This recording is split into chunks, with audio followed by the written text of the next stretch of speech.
Hello and very good afternoon everyone. जोर से थोड़ा। सो गाइज, आज अपने स्टार्ट करने वाले हैं अपना नवंबर 24 एग्जाम के लिए एडवांस्ड अकाउंटिंग का सिलेबस। आज अपना ओरिएंटेशन सेशन है जिसमें अपने सब्जेक्ट मैटर में मूव करें उसके पहले अपने समझेंगे। आज का अपना क्लास का ऑब्जेक्टिव रहेगा कि मैं आपको अपना एक बार अपना इंट्रोडक्शन दूं। उसके बाद चार्टर्ड अकाउंटेंसी कोर्स के बारे में हम लोग थोड़ा सा समझेंगे। आप लोग ऑलरेडी जान चुके हैं, फाउंडेशन क्रैक करके आए हैं, कॉन्ग्रेचुलेशन ऑन दैट। बट एक थोड़ा सा एडवांस अकाउंटिंग सब्जेक्ट जो स्टार्ट कर रहे हैं ना, वो सब्जेक्ट समझने के लिए चार्टर्ड अकाउंटेंसी कोर्स के बारे में समझना इंपॉर्टेंट है। और लास्ट में फिर अपने बात करेंगे आज के सेशन में एडवांस अकाउंटिंग सब्जेक्ट के बारे में।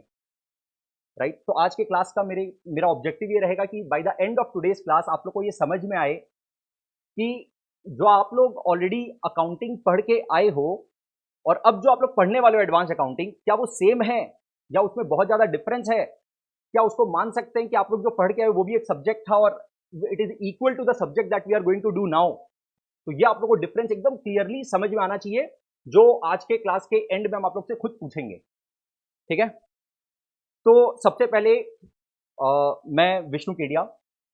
मैं 2013 में सीए बना और उसके बाद अराउंड 4.5 years में जॉब किया अश्योरेंस प्रैक्टिस में, around 2 years in KPMG and then around 2.5 years in पीडब्ल्यूसी स्टैट ऑडिट अश्योरेंस प्रैक्टिस। क्या होता है सब बात करेंगे अपने आज।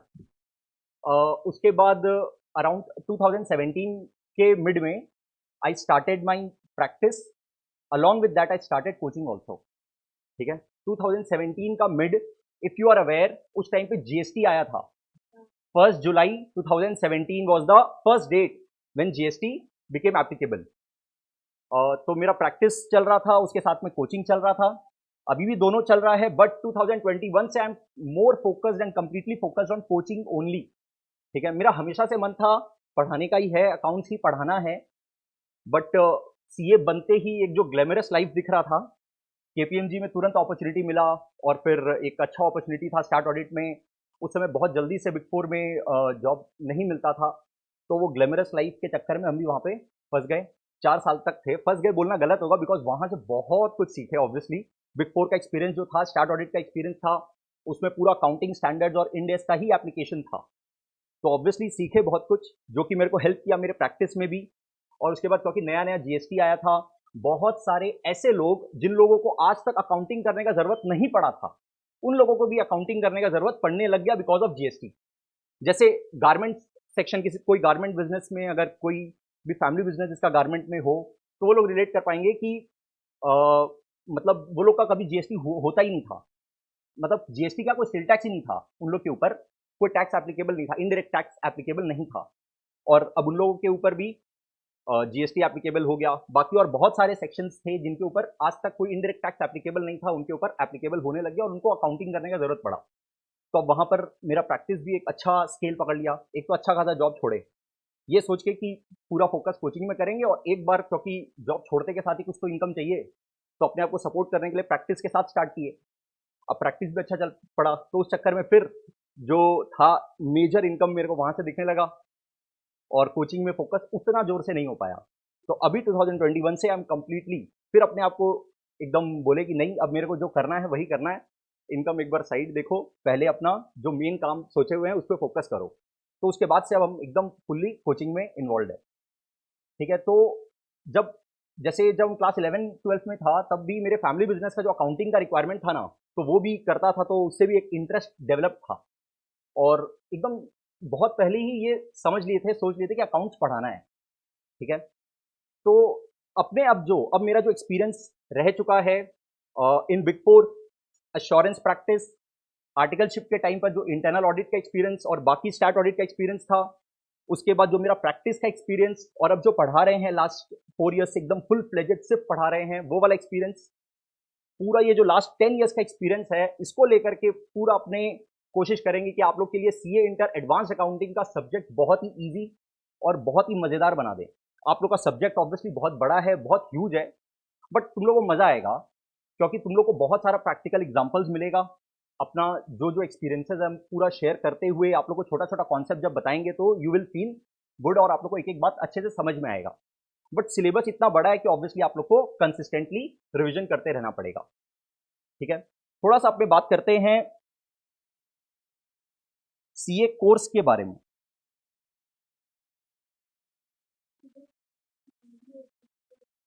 जरूर।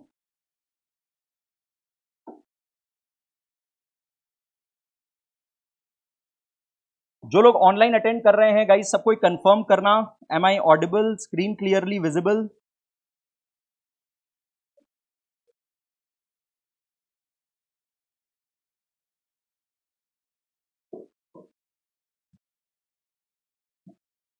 Thank you.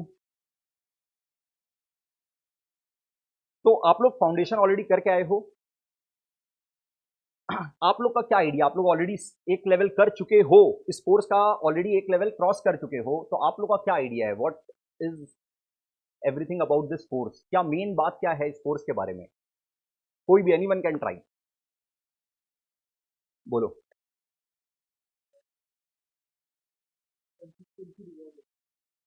नहीं नहीं, ये course consistency is the reward, motivational बात नहीं कर रहा है अभी हम लोग बात कर रहे हैं इस कोर्स में आप लोग क्या पढ़ोगे और ये कोर्स पढ़ के क्या बन जाओगे। बहुत सारा पैसा बन जाएगा। अच्छा, राइट, रेस्पेक्ट मिलेगा। अमेजिंग। आप लोग ये बता रहे हो कि आप लोग ये कोर्स क्यों कर रहे हो, which is also a good thing. ठीक है सर, एक तो बहुत सारा पैसा मिलेगा, बहुत सारा रेस्पेक्ट मिलेगा, और हम लोग ये सीख जाएंगे कि लाइफ में बहुत कंसिस्टेंट रहना है। ये सब बहुत बढ़िया बढ़िया बात है। आप लोग मेन इंपॉर्टेंट बात, जो सबसे इंपॉर्टेंट बात है कि भाई ये कोर्स है क्यों, क्यों करे। टैक्स, कोई एक ऐसा चीज बताओ जो सिर्फ एक सीए कर सकता है और कोई नहीं कर सकता। टैक्स ऑडिट नहीं, ऑडिट। ऑडिट का मतलब, अभी जब अपने सिर्फ ऑडिट बोलते हैं ना, ऐसे बहुत तरह का ऑडिट होता है, बट जब अपने सिर्फ ऑडिट बोलते हैं ना, तो इट मीन स्टैट्यूटरी ऑडिट। सिर्फ ऑडिट जब बोलते हैं, इट मीन स्टैट्यूटरी ऑडिट। ठीक है, तो हाँ, वो सिर्फ एक सीए कर सकता है और कोई नहीं कर सकता है, राइट। तो अगर कोर, एकदम कोर एक्टिविटी का बात करें कि भाई सीए बन के ऐसा क्या मिल गया जो अदरवाइज नहीं मिलता। अब जैसे मान लो कोई दूसरा कोर्स किया और वो भी क्वालिफाई हो गया, तो वो भी टैक्स प्रैक्टिस कर सकता है, वो भी लॉ में प्रैक्टिस कर सकता है, राइट, वो भी फाइनेंस का नॉलेज शायद रख सकता है, बट उसके पास ये पावर नहीं है, ये ताकत नहीं है कि वो स्टैट ऑडिट कर पाए, स्टैट्यूटरी ऑडिट नहीं कर सकता। तो अब यहां पर एक बार ये समझना जरूरी है कि सर क्या होता है स्टैट्यूटरी ऑडिट। तो इसके बारे में कोई आइडिया किसी को, स्टैट्यूटरी ऑडिट क्या होता है? अच्छा, अपने ये जो डिस्कशन कर रहे हैं, कोर्स का डिस्कशन है, इंट्रोडक्शन है, फिर अपने एडवांस अकाउंटिंग सब्जेक्ट का भी इंट्रोडक्शन करेंगे, और ये डिस्कशन बहुत ज्यादा इंपॉर्टेंट है। आज के क्लास में अपने कोई भी नया चैप्टर या नया टॉपिक जो सिलेबस का है वो स्टार्ट नहीं करेंगे। आज का ओरिएंटेशन सेशन है, बट ये बहुत ही इंपॉर्टेंट सेशन है to understand the upcoming classes. अब बाकी के क्लासेस में उस एक नजरिए के साथ पूरा अपना क्लासेस कर सको, एक नॉलेज के साथ कि आप ये जो कर रहे हो क्यों कर रहे हो, ये एकदम क्लियर रहे, आपको वेल डिफाइंड रहे, तो बेटर होगा। और इसीलिए आज का क्लास बहुत इंपॉर्टेंट है। तो स्टैट्यूटरी ऑडिट के बारे में आप लोग क्या पहले कभी सुने हो? एनीवन, बोलो, क्या होता है स्टैट्यूटरी ऑडिट?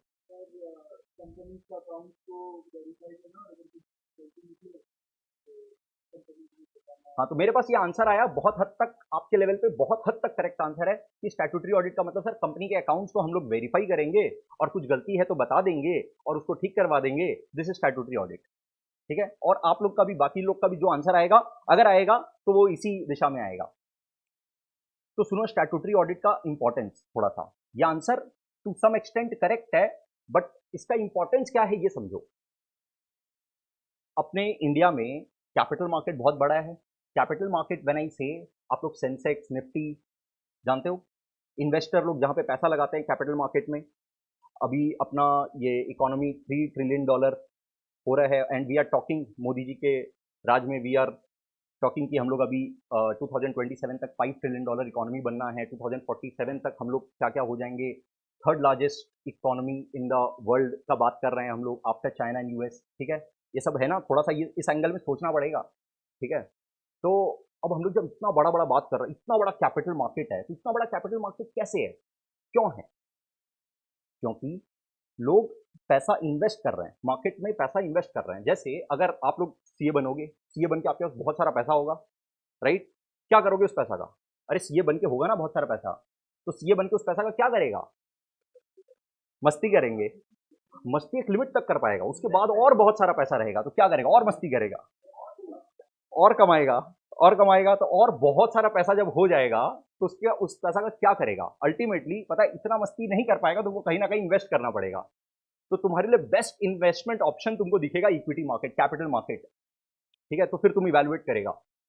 आईटीसी का बैलेंस शीट देखते हैं, आईटीसी का पीएल देखते हैं, रिलायंस का देखते हैं, टाटा स्टील देखते हैं, टाटा कंसल्टेंसी सर्विसेज देखते हैं, और बहुत सारा कंपनी। ये तो 4-5 कंपनी का नाम लिए जो तुम बहुत आराम से अच्छे से सुना और जानता है, right? There are so many companies जिसके बारे में अभी तक तुमको आइडिया नहीं है। अपने क्लासेस के दौरान बहुत ऐसा ऐसा कंपनी का बारे में बात करेंगे अपने, जो तुम लोग को फर्स्ट टाइम शायद पता चलेगा। ठीक है, तो अब वो सब कंपनी को जब तुम जज करेगा, तुम्हारे पास इतना पैसा होगा, जब तुम जज करेगा तो तुम कैसे जज करेगा? तुमको तो पैसा लगाना है, पैसा लगाने के पहले तुम कैसे जज करेगा उसको? तुम्हारे पास टाटा स्टील का भी बैलेंस शीट है, तुम्हारे पास जेएसडब्ल्यू स्टील का भी बैलेंस शीट है, तुम्हारे पास टाटा कंसल्टेंसी सर्विसेज का भी फाइनेंशियल स्टेटमेंट्स है, तुम्हारे पास इंफोसिस का भी फाइनेंशियल स्टेटमेंट है, और तुम्हारे पास विप्रो का भी फाइनेंशियल स्टेटमेंट है। ये तीनों आईटी कंपनी का नाम दिए, टाटा कंसल्टेंसी सर्विसेज, इंफोसिस, विप्रो, तीनों क्या है? IT company. आईटी कंपनी का, तीनों कंपनी का तुम्हारे पास फाइनेंशियल स्टेटमेंट है। अब तुमको तो इन्वेस्ट करना है, सर तीनों में थोड़ा थोड़ा पैसा लगा देंगे, ऐसे नहीं होता है। तुमको डिसाइड करना पड़ेगा, तुमको जज करना पड़ेगा कि भाई ये तीन में से कौन सा पैसा मतलब कहाँ पे तेरे को बेस्ट रिटर्न मिलेगा, राइट? तो अब तुमको ये डिसाइड करना है कि कौन सा बेस्ट कंपनी है। तुम कैसे डिसाइड करोगे? तुमको फाइनेंशियल स्टेटमेंट स्टडी करना पड़ेगा बहुत अच्छे से। फाइनेंशियल स्टेटमेंट तुम बैलेंस शीट देखेगा, पीएल देखेगा, नोट्स टू अकाउंट देखेगा, राइट? कैश फ्लो स्टेटमेंट देखेगा, इतना सारा चीज अच्छे से स्टडी करा। मान लो एक बार तुमको बहुत अच्छे से स्टडी करना आता है, राइट? इतना सारा पैसा आ गया, तब स्टडी कर लेंगे या करवा लेंगे। उस फाइनेंशियल स्टेटमेंट्स के बेसिस पे तुम ये डिसीजन लोगे कि इसमें 10 लाख रुपया लगाना है या 2 करोड़ रुपया लगाना है, एग्जाम्पल। ठीक है, उस फाइनेंशियल स्टेटमेंट को स्टडी करके, उस पर भरोसा करके तुम उस कंपनी में पैसा लगा दिया, और लोग लगा रहे हैं, भरोसा कर करके लगाए जा रहे हैं। And that's why we are at $3 trillion economy today, right? क्योंकि लोग भरोसा कर पा रहे हैं। सबसे बड़ा, सबसे इंपॉर्टेंट वर्ड यहाँ पर क्या है? हम लोग, हाँ, हम लोग बिलीव कर पा रहे हैं, हम लोग ट्रस्ट है, हम लोग का ट्रस्ट बना हुआ है कैपिटल मार्केट में कि नहीं नहीं यार, फाइनेंशियल स्टेटमेंट देखें, हम खुद देखें। ऐसे लोग आर्ग्यू करेंगे, जो लोग पैसा लगाते हैं वो लोग बोलेंगे हम खुद देखा है यार, कोई नहीं है, एकदम सेफ कंपनी, एकदम टेंशन नहीं है, भरोसा कर सकते हैं, बहुत सॉलिड है। तो फाइनेंशियल स्टेटमेंट्स में लोग भरोसा कर करके पूरा दुनिया पैसा लगा रहा है। अब ये फाइनेंशियल स्टेटमेंट भरोसा कहाँ से आया? ये फाइनेंशियल स्टेटमेंट में तुम ट्रस्ट कर पा रहे हो, ट्रस्ट कहाँ से आया? ये ट्रस्ट इसलिए आ पाया बिकॉज उस फाइनेंशियल स्टेटमेंट में एक साइन है जो किसी और का ताकत है ही नहीं कर सके, वो सिर्फ एक सीए कर सकता है। तो what is CA doing? CA is contributing to that capital market in the biggest of manner that you can think. अगर तुम उस फाइनेंशियल स्टेटमेंट में भरोसा ही नहीं कर सको, ट्रस्ट ही नहीं रिलाई कर सको, तो फिर तुम क्या पैसा लगाओगे उसमें?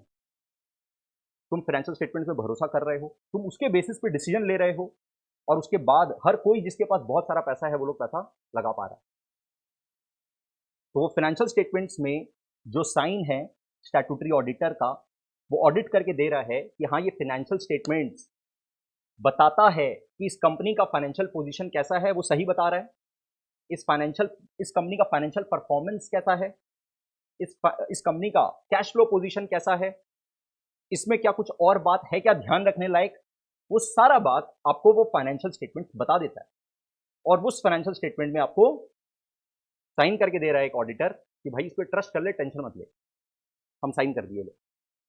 ठीक है, तो इसका इंपॉर्टेंस सीधा सीधा पूरा कैपिटल मार्केट, पूरा इकोनॉमी से है। सोचो इस इतनी सारी बड़ी बड़ी कंपनियां, जिन लोगों का लाखों करोड़ों टर्नओवर है, thousand of crore of turnover है, उन कंपनियों का financial statements, balance sheet, profit and loss account, cash flow statement, notes to accounts को अच्छे से देख के, जज करके, डिसाइड करके कि हाँ भाई ट्रू एंड फेयर है, और उसके बेसिस पे फिर फाइनेंशियल स्टेटमेंट को साइन करना, ये एक ऑडिटर करेगा। ये ऑडिटर करेगा मतलब एक सीए करेगा।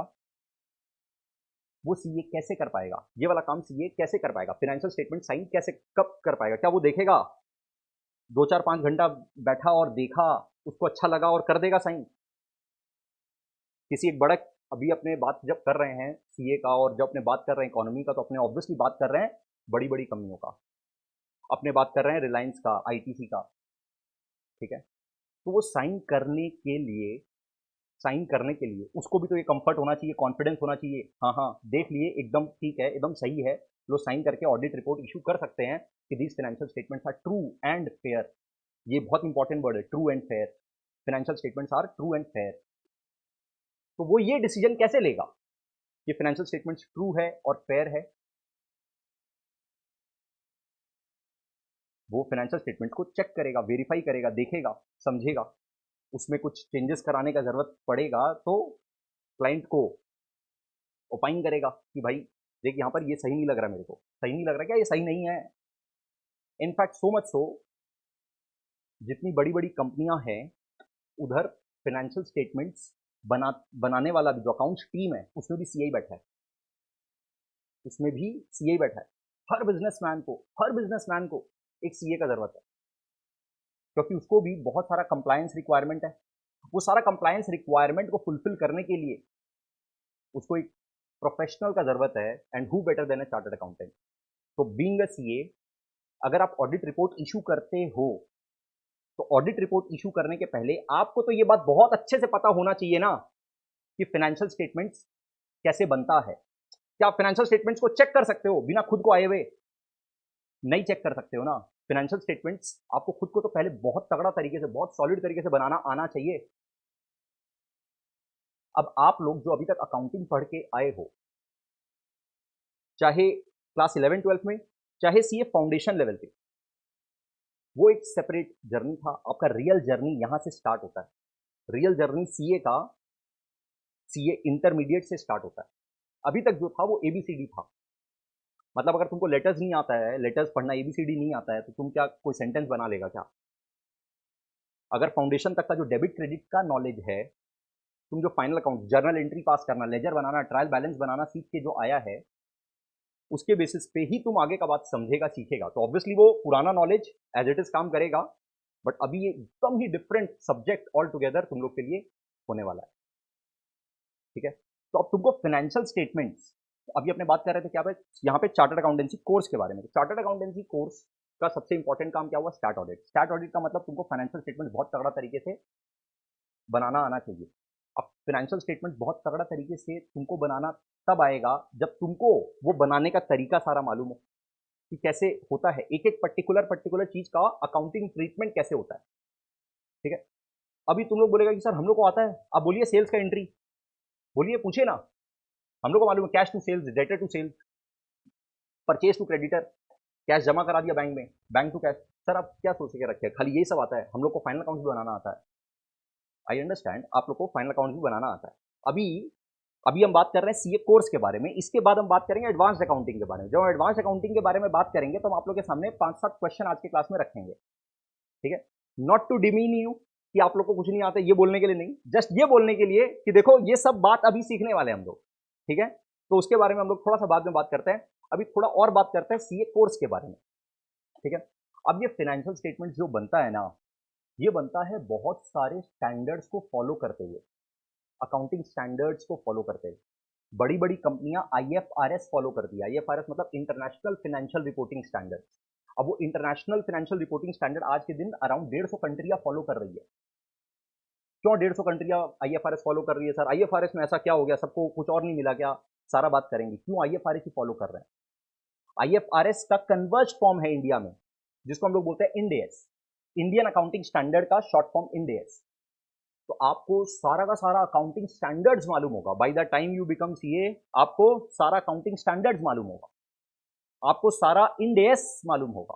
सर ये दो चीज है, अकाउंटिंग स्टैंडर्ड अलग है, Ind AS, Indian accounting standard का शॉर्ट फॉर्म बोले इंड एएस अलग है। ये आप लोग को सारा मालूम होगा। इसके अलावा आप लोग को बहुत सारा लॉ मालूम होगा, आप लोग को कंपनी लॉ का बहुत अच्छा खासा आइडिया होगा, आप लोग को टैक्सेशन के बारे में आइडिया होगा, आप लोग ऑडिट सब्जेक्ट बहुत डिटेल में पढ़ोगे, तब जाकर के आप एक कंप्लीट प्रोफेशनल बनोगे, जो अब एक कॉन्फिडेंट पर्सन की तरह, एक जैसे बोलते हैं ना एक डॉक्टर की तरह। आपको कोई तकलीफ होगा, कोई भी प्रॉब्लम होगा तो किसके पास जाएंगे? एक अच्छा डॉक्टर खुजता है सब, कि अच्छा डॉक्टर मिले। और अच्छा डॉक्टर अगर 2000 रुपये फीस भी बोला तो आप बोले कि हाँ भाई क्या है, आराम से 10 मिनट देखेगा, 2000 रुपये लेगा, आप बोलोगे थैंक यू सो मच, और बोल के वो आपका इलाज कर दिया, ठीक हो गया। ठीक है, कोई भी प्रॉब्लम होता है, अगर किसी को कोई भी तकलीफ हुआ, डॉक्टर के जाना है, तो क्या फीस देखता है? फीस नहीं देखता है। एक अच्छा डॉक्टर देखता है, वो जो बोला उसको दे देता है। अगर मान लो आप बाइक चला रहे हो, बाइक चलाते चलाते बाई चांस नहीं चाहते हुए भी कुछ हो गया, अनफॉर्चुनेट, राइट, तो अब आपको आपके ऊपर कोई केस अराइज हो गया तो आपको अब चाहिए लॉयर। लॉयर खोजोगे कि भाई निकाल, गलती हो गया मेरे से, अब कैसे अब इस यहाँ से निकाला जाए। अब इस चीज़ का आप एक्सपर्ट नहीं हो कोर्ट कचहरी वाले मामले में, यहाँ से कैसे निकला जाएगा। तो आप बोलोगे भाई लॉयर जो लेना ले ले, मेरे को यहाँ से निकाल, क्योंकि उसका एक्सपर्ट वो लॉयर है। ठीक है, ये सब केसेस जो हुआ, इसका पर्टिकुलर एक्सपर्ट के पास गए। किसी भी कंपनी को कोई भी प्रॉब्लम होता है, किसी भी कंपनी को, आईटीसी को कोई भी प्रॉब्लम हुआ टैक्सेशन से रिलेटेड, इंड एस का एप्लीकेशन से रिलेटेड, अकाउंटिंग स्टैंडर्ड्स का एप्लीकेशन से रिलेटेड, वो किसके पास जाएगा? उसका डॉक्टर एक सीए ही है। और फिर एक अच्छे चार्टर्ड अकाउंटेंट को वो मुंह बोला फीस देने के पहले मतलब सोचेगा नहीं। तो आपका वैल्यू क्या होगा, आपका वैल्यू कितना होगा, वो इस बात पे डिपेंड करेगा कि आपका एक एक सब्जेक्ट का नॉलेज कितना तगड़ा है और आप उसको कितने अच्छे से प्रेजेंट कर रहे हो। बात समझ रहे हो? तो जब आप सब्जेक्ट पढ़ रहे हो ना, कोई भी सब्जेक्ट, एनी सब्जेक्ट, आप लोग का जो 6 सब्जेक्ट है सीए कोर्स के अंदर में, वो 6 का 6 सब्जेक्ट का बहुत इंपॉर्टेंट रोल है, बहुत इंपॉर्टेंट रोल है। एंड वो सारे सब्जेक्ट में जब आपका एक्सपर्टीज बहुत स्ट्रांग होगा, बहुत तगड़ा होगा, तब जाकर के आप मार्केट के लिए रेडी होंगे। अब ये डिपेंड करता है कि आप कितने बढ़िया डॉक्टर बनेंगे, ये तो इस बात पे डिपेंड करेगा ना कि आप एक एक कॉन्सेप्ट को कितना अच्छे से समझे हैं, आप क्लाइंट के प्रॉब्लम को कितना फट से समझ पा रहे हैं, कितने अच्छे से समझ पा रहे हैं। और आपका अंडरस्टैंडिंग अगर बहुत क्लियर रहेगा तब आप उसको सोल्यूशन दे पाओगे ना। तो आपका वैल्यू कितना बड़ा बने, कितना सॉलिड आपका वैल्यू आपको मिले, वो इस बात पे डिपेंड करेगा। पास होना तो ऑब्वियसली एक ऑब्जेक्टिव 100% है ही, बट एक एक कॉन्सेप्ट को सीखते हुए समझते हुए ऐसे बढ़ो आगे कि भाई मेरे को एक नंबर प्रोफेशनल बनना है, एकदम top professional, so that please हम जो चाहे वो कमांड कर सकें। और क्लाइंट लोग सोचेगा नहीं, बड़ा बड़ा क्लाइंट सोचता नहीं है, बड़ा क्लाइंट छोड़ो, छोटा क्लाइंट नहीं सोचता है आजकल। फीस देने में अच्छा से फीस बोलो, एकदम मजे से प्रैक्टिस करके आए हैं, फीस लेके आए हैं। ठीक है, बिग फोर में भी देखे हैं कैसे क्लाइंट लोग से फीस एकदम मस्त लिया जाता है। क्योंकि क्यों फीस ले पाता वो लोग? क्योंकि वैसा सर्विस दे रहा है, वैसा नॉलेज रख रहा है। एक कोर्ट कचहरी का मामला का एक नॉलेज जो एक अच्छा लॉयर रखता है, कोई भी बीमारी का नॉलेज जो एक अच्छा डॉक्टर रखता है, फाइनेंशियल मार्केट से रिलेटेड, फाइनेंशियल स्टेटमेंट से रिलेटेड, टैक्सेशन से रिलेटेड, लॉ से रिलेटेड जो नॉलेज एक सीए रखता है, वो ऑब्वियसली जितना अच्छा रखता है उसके हिसाब से उसको वैल्यू मिलता है। अब ये तो हुआ सर ऑडिट के बारे में। सिर्फ ऑडिट ही नहीं है, बहुत सारे सीए ऐसे जो आजकल खाली जो फाइनेंशियल मार्केट्स, फाइनेंशियल इंस्ट्रूमेंट्स हैं, उसमें डील करते हैं, पोर्टफोलियो मैनेजमेंट में डील करते हैं, क्योंकि आप फाइनेंस के भी एक्सपर्ट होते हो। टैक्सेशन के प्राइमरी एक्सपर्ट्स चार्टर्ड अकाउंटेंट्स होते हैं, राइट? तो अब लेकिन देखो यहाँ पर एक डिफरेंस है, जैसे लॉ के लिए आप बोल सकते हो कि सर एलएलबी भी तो लॉ कर रहा है, राइट? या फिर कंपनी सेक्रेटरी जो कर रहा है वो भी लॉ एक्सपर्ट बनता है। कॉस्ट के केस में आप बोल सकते हो सर सीएमए कॉस्ट एक्सपर्ट बनता है, करेक्ट? इसके बाद फाइनेंस के मामले में आपके पास अदर कोर्सेज है, या एमबीए इन फाइनेंस कर लो। अगर कोई खोजने आया कि भाई बता फाइनेंशियल स्टेटमेंट्स का एक्सपर्ट कौन है, तो उसमें एक ही नाम है, एक सीए। ये सब में एक्सपर्ट होता है जी, ये गलती मत करना। टैक्स में भी, टैक्स का प्रैक्टिस एक सीएस भी करता है, सीएमए भी करता है, राइट? एंड अदर प्रोफेशनल्स भी करते हैं। बट अगर आप फाइनेंशियल स्टेटमेंट्स का एक्सपर्ट अगर आप देखो, अश्योरेंस का एक्सपर्ट देखो,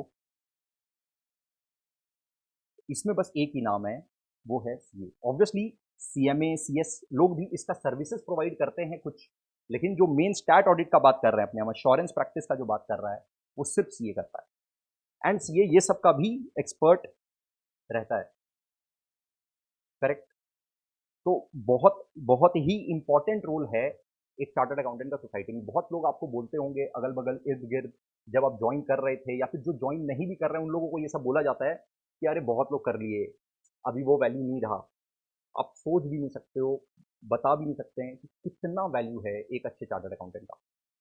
मतलब आज भी एक कॉमर्स फील्ड में एटलीस्ट एक एवरेज पे जो एक सीए कमांड करता है वो अच्छा से अच्छा कोर्स नहीं डिमांड कमांड कर सकता। एंड इनफैक्ट अगर आपने सुना होगा तो अपने आईसीएआई के चेयरमैन, नाम पता है आपको?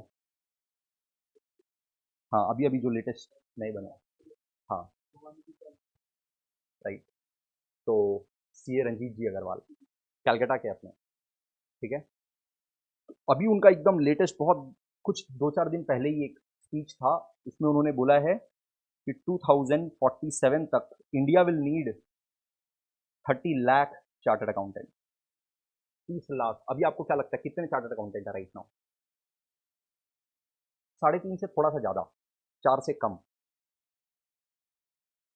हाँ, और इतना सारा चाहिए 2014 तक, 47 तक। क्यों चाहिए?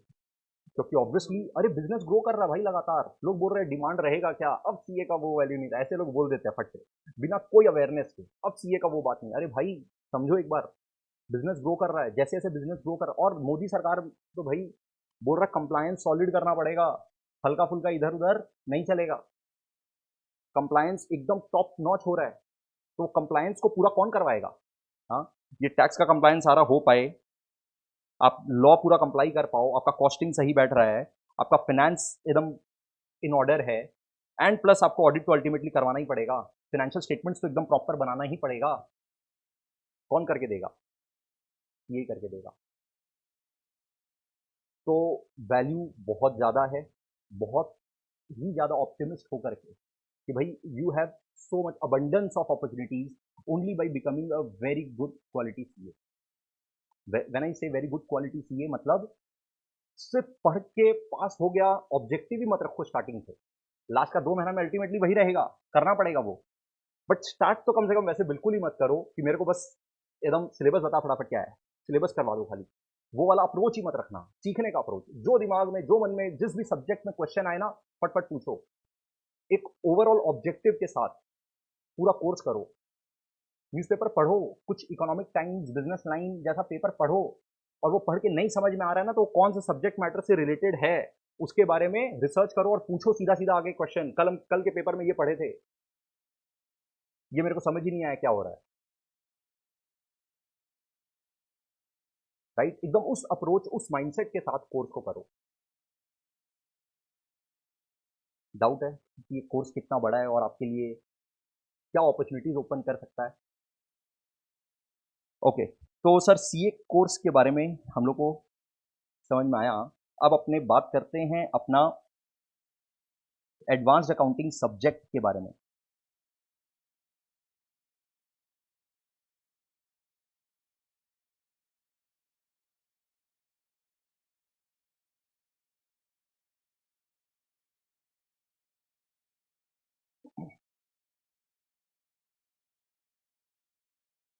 तुम लोग के अभी जो इंटरमीडिएट कोर्स में जो जो सब्जेक्ट है उसमें से कोई एक सब्जेक्ट जो तुम लोग बहुत पहले से तुम लोग का नाता रहा है वो है अकाउंट्स, करेक्ट है? क्लास 11 12 में अगर तुम कॉमर्स किया था तो अकाउंट्स है ही, सीए फाउंडेशन में फुल प्लेजेड 100 मार्क्स का पेपर अकाउंट्स था। इसके अलावा लॉ भी था, बट लॉ फिर भी रिलेटिवली नया है, फर्स्ट टाइम फाउंडेशन में आया था, करेक्ट? तो जो तुम लोग अभी तक अकाउंट्स पढ़ा हुआ है, अज्यूमिंग तुम लोग rules of debit double entry, journal ledger trial balance, final accounts बनाना, कुछ पार्टनरशिप अकाउंट्स, ये सब पढ़ चुका है, करेक्ट? तो तुम लोग को अकाउंटिंग तो आता है। देखो अकाउंटिंग, बिना अकाउंटिंग आए ना फाउंडेशन भी नहीं होता है। फाउंडेशन में भी तुम लोग अकाउंट्स बहुत डिटेल में अच्छे से पढ़ा है और अच्छा खासा आइडिया है तुम लोग को। बट अभी क्या है ना, बहुत सारा क्वेश्चन अनआंसर्ड है, बहुत सारा क्वेश्चन है जो अनआंसर्ड है। जैसे एग्जांपल, मान लो तुम पैंटालून्स गया, पैंटालून लेके शॉपर स्टॉप, कौन सा अच्छा है? शॉपर स्टॉप गया, 5,000 रुपए का शॉपिंग किया, साथ में वो 5,000 रुपए का तुम जो सामान खरीदा वो तो तुमको मिल गया, उसके साथ में तुमको 750 का वाउचर मिल गया।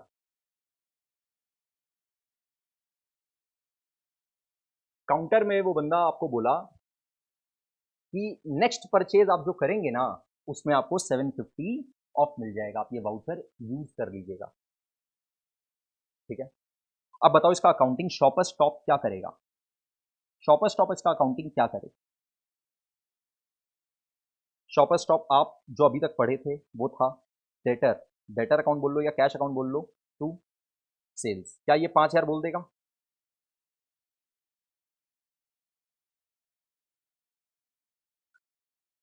एक एक कॉन्सेप्ट जो हम बताएंगे तुम लोग को, जर्नल एंट्री, लेजर, जो एक एक चीज इंटरप्रिटेशन बताया हुआ रहेगा, उसके पीछे बहुत सारा एक्सपीरियंस लगा हुआ। ठीक है, तो तुम लोग को जो एग्जैक्टली जहां पे इंटरप्रेट करना है उस चीज में हम सोचने में मजबूर करेंगे हर जगह हर बार। आराम से अपना टाइम देना, मेरे को कोई हड़बड़ी नहीं है। अपने बहुत अच्छे पेस में, अच्छा पेस बोले तो बहुत स्लो नहीं बट बहुत फास्ट नहीं, मेरे को आंसर देते रहना, रिस्पॉन्स देते रहना, सिली से सिली मिस्टेक, कोई भी जो सिली से सिली क्वेश्चन भी दिमाग में आ रहा हो ना, एकदम बिंदास पूछना। राइट, ये तो सोचना ही मत कि बगल वाला क्या सोचेगा, क्योंकि वो खुद यही सोचता है। ठीक है, तो ये बताओ डेटर टू सेल अभी यहां हो सकता है क्या? डेटर टू सेल 5000, मतलब तुम ये 750 को बोल रहा है इग्नोर कर दो। अच्छा अभी इग्नोर कर दो, अभी तुम बोल रहे इग्नोर कर दो। अगर ये ट्रांजेक्शन हो रहा है 15 जुलाई 2024 को, तो बोल रहे हैं तुम लोग बोल रहे हैं कि 750 रुपए का, अभी 15 जुलाई 24 को कुछ करने की जरूरत नहीं है सर।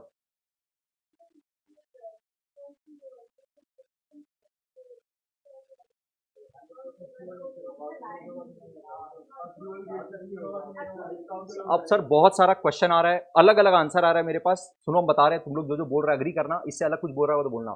सर एक क्वेश्चन ये है कि सर ये 750 रुपया को जरूरी थोड़ी है कि यूज होगा, और अगर यूज होगा तो पूरा 750 रुपया यूज होगा, कोई जरूरी है क्या? पहला बात। दूसरा बात सर, इसको आप एक्सपेंस की तरह बोल सकते हैं, अभी ये बोल रहे हो एक्सपेंस की तरह बोल सकते हो, प्रोविजन बोल देंगे सर इसको। और या फिर सर सच बोले तो देखिए क्लियर आंसर नहीं मिल पा रहा है। ठीक है, क्लियर आंसर बहुत अच्छे से नहीं मिल पा रहा है। जो तुम लोग बोला ना कि पहला बात तो कि सर अभी आज इग्नोर कर दो, वो गलत है, क्योंकि क्रोनोलॉजिकल ऑर्डर पे अकाउंटिंग करना है ना, अक्रूवल बेसिस ऑफ अकाउंटिंग तुम लोग करेगा। तो 15 जुलाई 24 को क्या ये 750 का कुछ हुआ नहीं है? तो एज ऑन 15 जुलाई 24 तुमको इसको कंसिडर तो करना ही पड़ेगा। अच्छा, अब तुम बोलता है कि ये जो डाउट आया कि सर ये पक्का यूज होगा कि ये यूज नहीं होगा, अगर यूज होगा तो इसमें से कितना यूज होगा, ये चीज।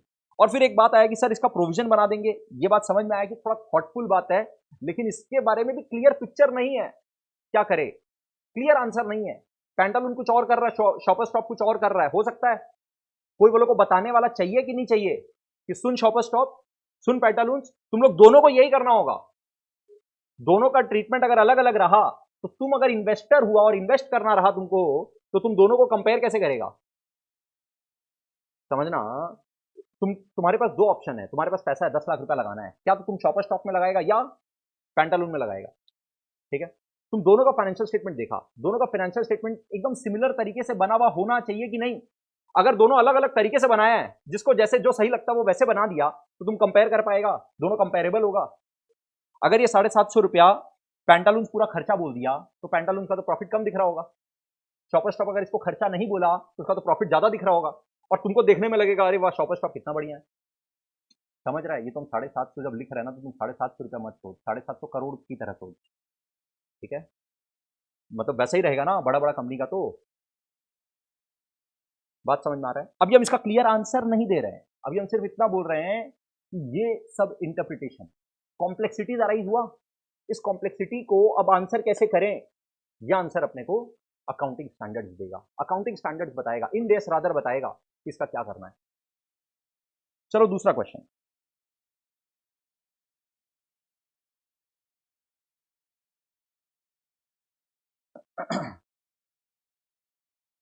आईटीसी बोला हम जो आशीर्वाद आटा हम बनाते हैं, मेरा खुद का प्लांटेशन है, जहां पर वीट हम उगाते हैं, वीट से फिर हम लोग प्रोसेसिंग करके उसको ब्लेंडिंग करके आशीर्वाद आटा का शेप देते हैं, पूरा प्रोडक्ट का शेप देते हैं। मेरे पास ये जो पेड़ है, मेरे पास ये जो प्लांटेशन है, ये इसमें हम बहुत सारा खर्चा करते हैं, इसमें हम बहुत सारा खर्चा करते हैं। ये प्लांट बनाना क्या ऐसी बन गया क्या प्लांट? प्लांट बनाने का क्या खर्चा लगा होगा कि नहीं लगा होगा? ये प्लांट लगाने का कुछ खर्चा लगा होगा कि नहीं लगा होगा? एक तो लैंड लिया, फिर लैंड में प्लांटेशन लगाया, इसका खर्चा लगा होगा, करेक्ट है ना? अब ये प्लांटेशन से फॉर एग्जांपल ये पहले प्लांट रॉ प्लांट खरीद के लाया, से फॉर एग्जांपल इसका लगा 10,000 रुपया, 10 लाख ले लेते हैं। इसके बाद लेबर का कॉस्ट लग गया 2 लाख, उसके बाद फर्टिलाइजर्स एंड अदर कॉस्ट्स मान लो लग गया 3 लाख रुपया, और ये प्लांट लग के पूरा रेडी हो गया, ठीक है? इसके ऊपर पूरा खर्चा वर्चा कर दिए, अब बस वेट कर रहे हैं कि ये इसको कल्टीवेट कर रहे हैं, अब हार्वेस्टिंग कर रहे हैं, समझ रहे हो?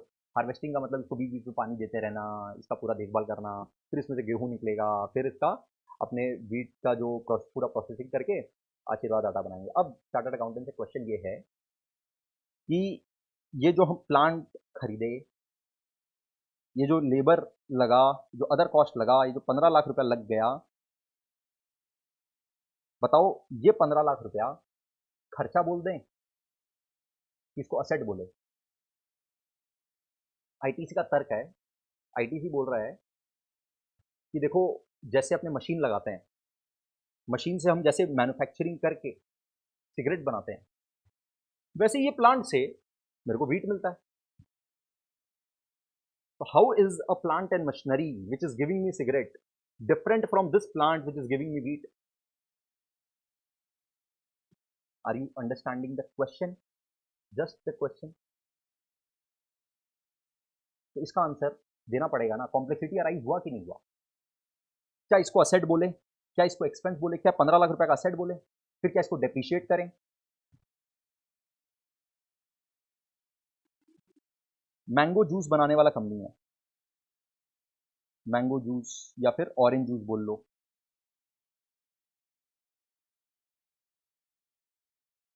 और एनी जूस, अरे जूस कंपनी है, तो वो एप्पल जूस बना रहा है, ऑरेंज जूस बना रहा है, मैंगो जूस बना रहा है, उसका ऑर्चार्ड है, एप्पल ऑर्चार्ड है।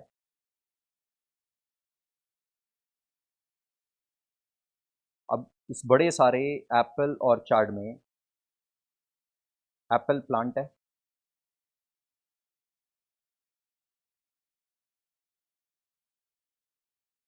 एप्पल्स है इसमें, और बहुत सारा ऐसा ट्री है, इसको ऑब्वियसली बनाने में बहुत टाइम लगा, बहुत सारा खर्चा लगा उस जूस कंपनी का जिसके पास ये प्लांटेशन है। अब उसके लिए बताओ, ये एप्पल प्लांटेशन पूरा एप्पल ऑर्चार्ड क्या उसका असेट है कि उसके लिए एक्सपेंस है? असेट है। वो ये बोल रहा है कि भाई जैसे जैसे कोई एफएमसीजी कंपनी जैसे सोप बनाता है मैन्युफैक्चरिंग प्रोसेस से, वैसे ही हम इस प्लांट से एप्पल बनाते हैं। क्या क्या डिफरेंस है? तो अपने पढ़ेंगे अकाउंटिंग स्टैंडर्ड 10 ना, अकाउंटिंग स्टैंडर्ड 10 कुछ कंडीशंस के साथ में इसको नाम देगा बियरर प्लांट, बियरर प्लांट, और बोलेगा इसको ऐसे ट्रीट करो जैसे कोई और प्लांट एंड मशीनरी होता है, इसको वैसे ट्रीट करो, जैसे कोई और असेट होता है ना एकदम वैसे ट्रीट करो। अब इसमें ऑब्वियसली कॉम्प्लेक्सिटीज अराइज होगा कि कैसे कॉस्ट में क्या क्या लें, इसको डेप्रिशिएट करें क्या, अगर हाँ तो कैसे, बात समझ रहे हो? तो ये सब आंसर आपको अकाउंटिंग स्टैंडर्ड्स देने वाला है। ये सब ऑब्वियसली अब आपको ये फीलिंग आना शुरू हो जाना चाहिए कि अच्छा sir it is not about debit credit, वो एबीसीडी था। एक बार आप ये डिसाइड किए, एक बार आप ये डिसाइड किए कि एसेट है, तो हम इसको ऐसे लिखेंगे, बियरर प्लांट नाम का असेट, बियरर प्लांट नाम का असेट, डेबिट टू आपका जैसे जैसे एक्सपेंसेस लग रहा है, कैश या बैंक या क्रेडिटर जो भी, 15 लाख रुपया। तो डेबिट क्रेडिट का नॉलेज, डेबिट क्रेडिट का नॉलेज ऑब्वियसली मैंडेटरी है, ऑब्वियसली कंटिन्यू होगा, नीडलेस टू से, बट अभी यहां पर बहुत ज्यादा इंटरप्रिटेशन वाला मामला आने वाला है। कैसे इंटरप्रेट करें, क्या कॉस्ट में एग्जैक्टली क्या क्या लें, क्या ना लें। सर क्यों? क्योंकि हो सकता है एक ऑरेंज जूस का कंपनी है जो किसी पर्टिकुलर खर्चे को उस प्लांट के कॉस्ट में ऐड कर रहा है, और कोई दूसरा कंपनी है उस पर्टिकुलर खर्चे को ऐड नहीं कर रहा है। हो सकता है ना, तब फिर आप कैसे कंपैरिजन करोगे? तो ये तो बेकार हो गया ना। यूनिफॉर्मिटी होना जरूरी है कि नहीं है? यूनिफॉर्मिटी तो होना जरूरी है, नहीं तो फिर वो कंपेरेबल ही नहीं रहेगा। आपको ऐसे सोचना है कि इन्वेस्टर जब पूरा एडवांस अकाउंटिंग सब्जेक्ट अपने जब तक पढ़ रहे होंगे, पूरा advance accounting subject, and in fact जब आप ये फाइनल में फाइनेंशियल रिपोर्टिंग सब्जेक्ट पढ़ोगे, तो आपको दिमाग में ये रखना है कि इन्वेस्टर करेक्ट डिसीजन ले पाए, एक इन्वेस्टर सही डिसीजन ले पाए, उसके लिए बताओ इसका क्या करना चाहिए। ये लॉजिक यही है, हर जगह लॉजिक ये रहेगा कि इन्वेस्टर प्रॉपर डिसीजन ले पाए। इन्वेस्टर आपके फाइनेंशियल स्टेटमेंट में भरोसा कर रहा है, अब वो फाइनेंशियल स्टेटमेंट्स में एक कंपनी अलग तरीके से कर रहा है, दूसरा कंपनी अलग तरीके से कर रहा है, चलेगा क्या? नहीं चलेगा। दोनों यूनिफॉर्म होना चाहिए। अब यूनिफॉर्म कैसे हो? क्या ये कोई एक सीए डिसाइड करेगा, एक ऑडिटर डिसाइड करेगा कि मेरे हिसाब से तो ये सही होता है? कोई दूसरा ऑडिटर बोल सकता है, कोई दूसरा सीए होगा बोलेगा नहीं मेरे हिसाब से ये सही होता है। अरे कोई एक पर्टिकुलर ट्रांजैक्शन हुआ, वो टाटा कंसल्टेंसी सर्विसेज में भी हुआ, वो इन्फोसिस में भी हुआ, तो टीसीएस बोला मेरे हिसाब से ये ट्रू एंड ये फेयर है, इन्फोसिस बोलता है नहीं मेरे हिसाब से ये ट्रू है ये फेयर है।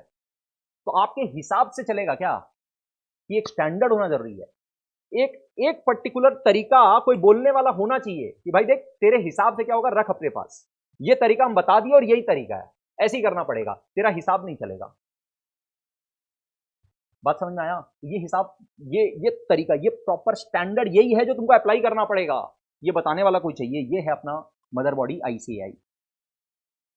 ये अकाउंटिंग स्टैंडर्ड इशू करके अपने को बता रहा है कि जो कॉम्प्लेक्स एरियाज है, जो कॉम्प्लेक्स एरियाज है उसमें अगर आपको कहीं इशू आए तो आपको कैसे अकाउंटिंग करना है, आपको किस तरह से उसको ट्रीट करना है, सो दैट वो अलग अलग कंपनीज में जब इस तरह का इशू आए तो आप सेम अकाउंटिंग हर कंपनी में कर पाए। अब क्या हुआ, वो स्टैंडर्ड इशू करने की वजह से क्या हुआ, जैसे मान लो तुम आईटीसी का ऑडिटर है, तुम आईटीसी का ऑडिट कर रहे हैं, और हम एचयूएल का ऑडिटर है, हिंदुस्तान यूनिलीवर का ऑडिटर है, तो हम एचयूएल का ऑडिट कर रहे हैं, ठीक है। अब सिमिलर ट्रांजेक्शन है, एफएमसीजी वाले पोर्शन को समझना, एक बार सिगरेट वाले सेक्शन को छोड़ो, एफएमसीजी सेक्शन का तुम ऑडिट कर रहा है, तो एफएमसीजी सेगमेंट के ऑडिट में तुमको सिमिलर इश्यूज मिलेगा जो मेरे को हिंदुस्तान यूनिलीवर में मिलेगा। हिंदुस्तान यूनिलीवर भी एफएमसीजी हो गया, अब एचयूएल में भी हम वही ट्रीटमेंट करवाएगा एचयूएल से जो तुम आईटीसी का एफएमसीजी से करवाएगा। अब स्टैंडर्डाइजेशन हो गया कि नहीं हो गया? क्योंकि अकाउंटिंग स्टैंडर्ड जो इशू किया हुआ है वो तुमको भी अप्लाई करना पड़ेगा। एज एन ऑडिटर तुम जब ऑडिट करोगे किसी भी कंपनी का तो तुम अप्लाई करवाओगे अपने क्लाइंट से, बोलोगे भाई ये एज पर अकाउंटिंग स्टैंडर्ड नहीं है, इसको एज पर अकाउंटिंग स्टैंडर्ड करिए, हम भी यही बोलेगा एचयूएल को। और अक्रॉस अक्रॉस जितनी भी कंपनियां हैं उसमें सारे सीए जब स्टार्ट ऑडिट करेंगे तो वो अकाउंटिंग स्टैंडर्ड अप्लाई करवाएंगे, और ऑटोमेटिकली वो लोग फाइनेंशियल स्टेटमेंट जितना भी कंपनी का बना होगा वो यूनिफॉर्म अकाउंटिंग प्रिंसिपल्स के हिसाब से बना हुआ होगा। समझ में आ रहा है कैसे यूनिफॉर्म अकाउंटिंग प्रिंसिपल्स के हिसाब से फाइनेंशियल स्टेटमेंट बन रहा है? एक स्टैंडर्ड इशू हो गया कि भाई ये करना पड़ेगा, तुम्हारे हिसाब से ये वाउचर को का प्रोविजन बना दो, इस वाउचर का कुछ मत करो, बाद में करेंगे, तुम्हारे हिसाब से नहीं चलेगा। हम बता रहे कैसे करना है, जैसे हम बता रहे वैसे ही करना पड़ेगा, सबको वैसे ही करना पड़ेगा, चाहे वो शॉपर स्टॉप हो, चाहे वो पैंटालून हो, चाहे वो बिग बाजार हो, चाहे कोई भी हो। करेक्ट है? कोई भी जूस कंपनी हो उसका इसका अकाउंटिंग सिमिलर तरीके से करना पड़ेगा। कोई भी लाइव स्टॉक मेंटेन करता है, कोई भी लाइव स्टॉक, अमूल, अमूल जानते हो Amul company, milk and milk products, तो उसके पास ऑब्वियसली बहुत सारे काउज एंड बफेलोज और भी एनिमल्स होंगे। हाँ हाँ बोलो, और कौन होगा? क्या? हेन रहेगा उसके पास, हेन हो सकता है उसके पास, पोल्ट्री फार्म नहीं है ये, हेन दूध देगा। अमूल लोग तो अभी डिस्कवर नहीं कर पाया, अमूल अभी डिस्कवर नहीं कर पाया, बट ठीक है, मे बी। तो अब क्या है, ये मिल्क एंड मिल्क प्रोडक्ट्स के लिए ऑब्वियसली इसको पूरा एक लाइव स्टॉक मेंटेन करना है। अब वो लाइव स्टॉक को अकाउंटिंग आप कैसे करो? क्या लाइव स्टॉक को आप असेट बोलोगे? अगर हाँ तो उसका वैल्यूएशन कैसे होगा, राइट? उसका कॉस्ट कैसे निकालोगे? उसके ऊपर खर्चा हो रहा है दिन भर। फिर जब जब जब किसी लाइव स्टॉक का डेथ हुआ, किसी बफेलो का डेथ हुआ, तो उसका फिर कैरकस, उसका जो मरने के बाद जो उसका बॉडी है उसको कैरकस बोलता है, वो कैरकस का क्या काउंटिंग करोगे, क्या करोगे, उसको डिस्पोज ऑफ करोगे। तो ये सब ये सब कॉम्प्लेक्सिटीज अराइज हुआ, ये सबका आंसर अपने को स्टैंडर्ड मिलता है। और ये बड़ी बड़ी कंपनियों को जरूरत है, ऐसा नहीं है कि कहीं कोई खटाल वाला गाय का बात कर रहा हूँ, ठीक है। खटाल वाले अकाउंटिंग का खाली बात नहीं कर रहा। अच्छा ठीक है, और सुनो, थोड़ा हॉराइजन थोड़ा सा ब्रॉड करना ही ऑब्जेक्टिव आज के क्लास का, कि सोच तुम थोड़ा सा अपना और बड़े तरीके से सोचो। जैसे मान लो इंडिया में कोलकाता का एक कंपनी है, कंसल्टेंसी फर्म है, तुम्हारा सीए फर्म है, कंसल्टेंसी फर्म है, तुमको यूएस गैप के बारे में भी बहुत जबरदस्त आइडिया है, तुम यूएस कंपनीज को भी कंसल्टेंसी प्रोवाइड कर रहे हो। अपना देखो, यूएस को कंसल्टेंसी हम लोग प्रोवाइड कर रहे हैं, और हम लोग का न्यूयॉर्क में बोलो क्या है, बहुत बड़ा ब्रांच है, क्योंकि हम लोग का बहुत सारा यूएस क्लाइंट है।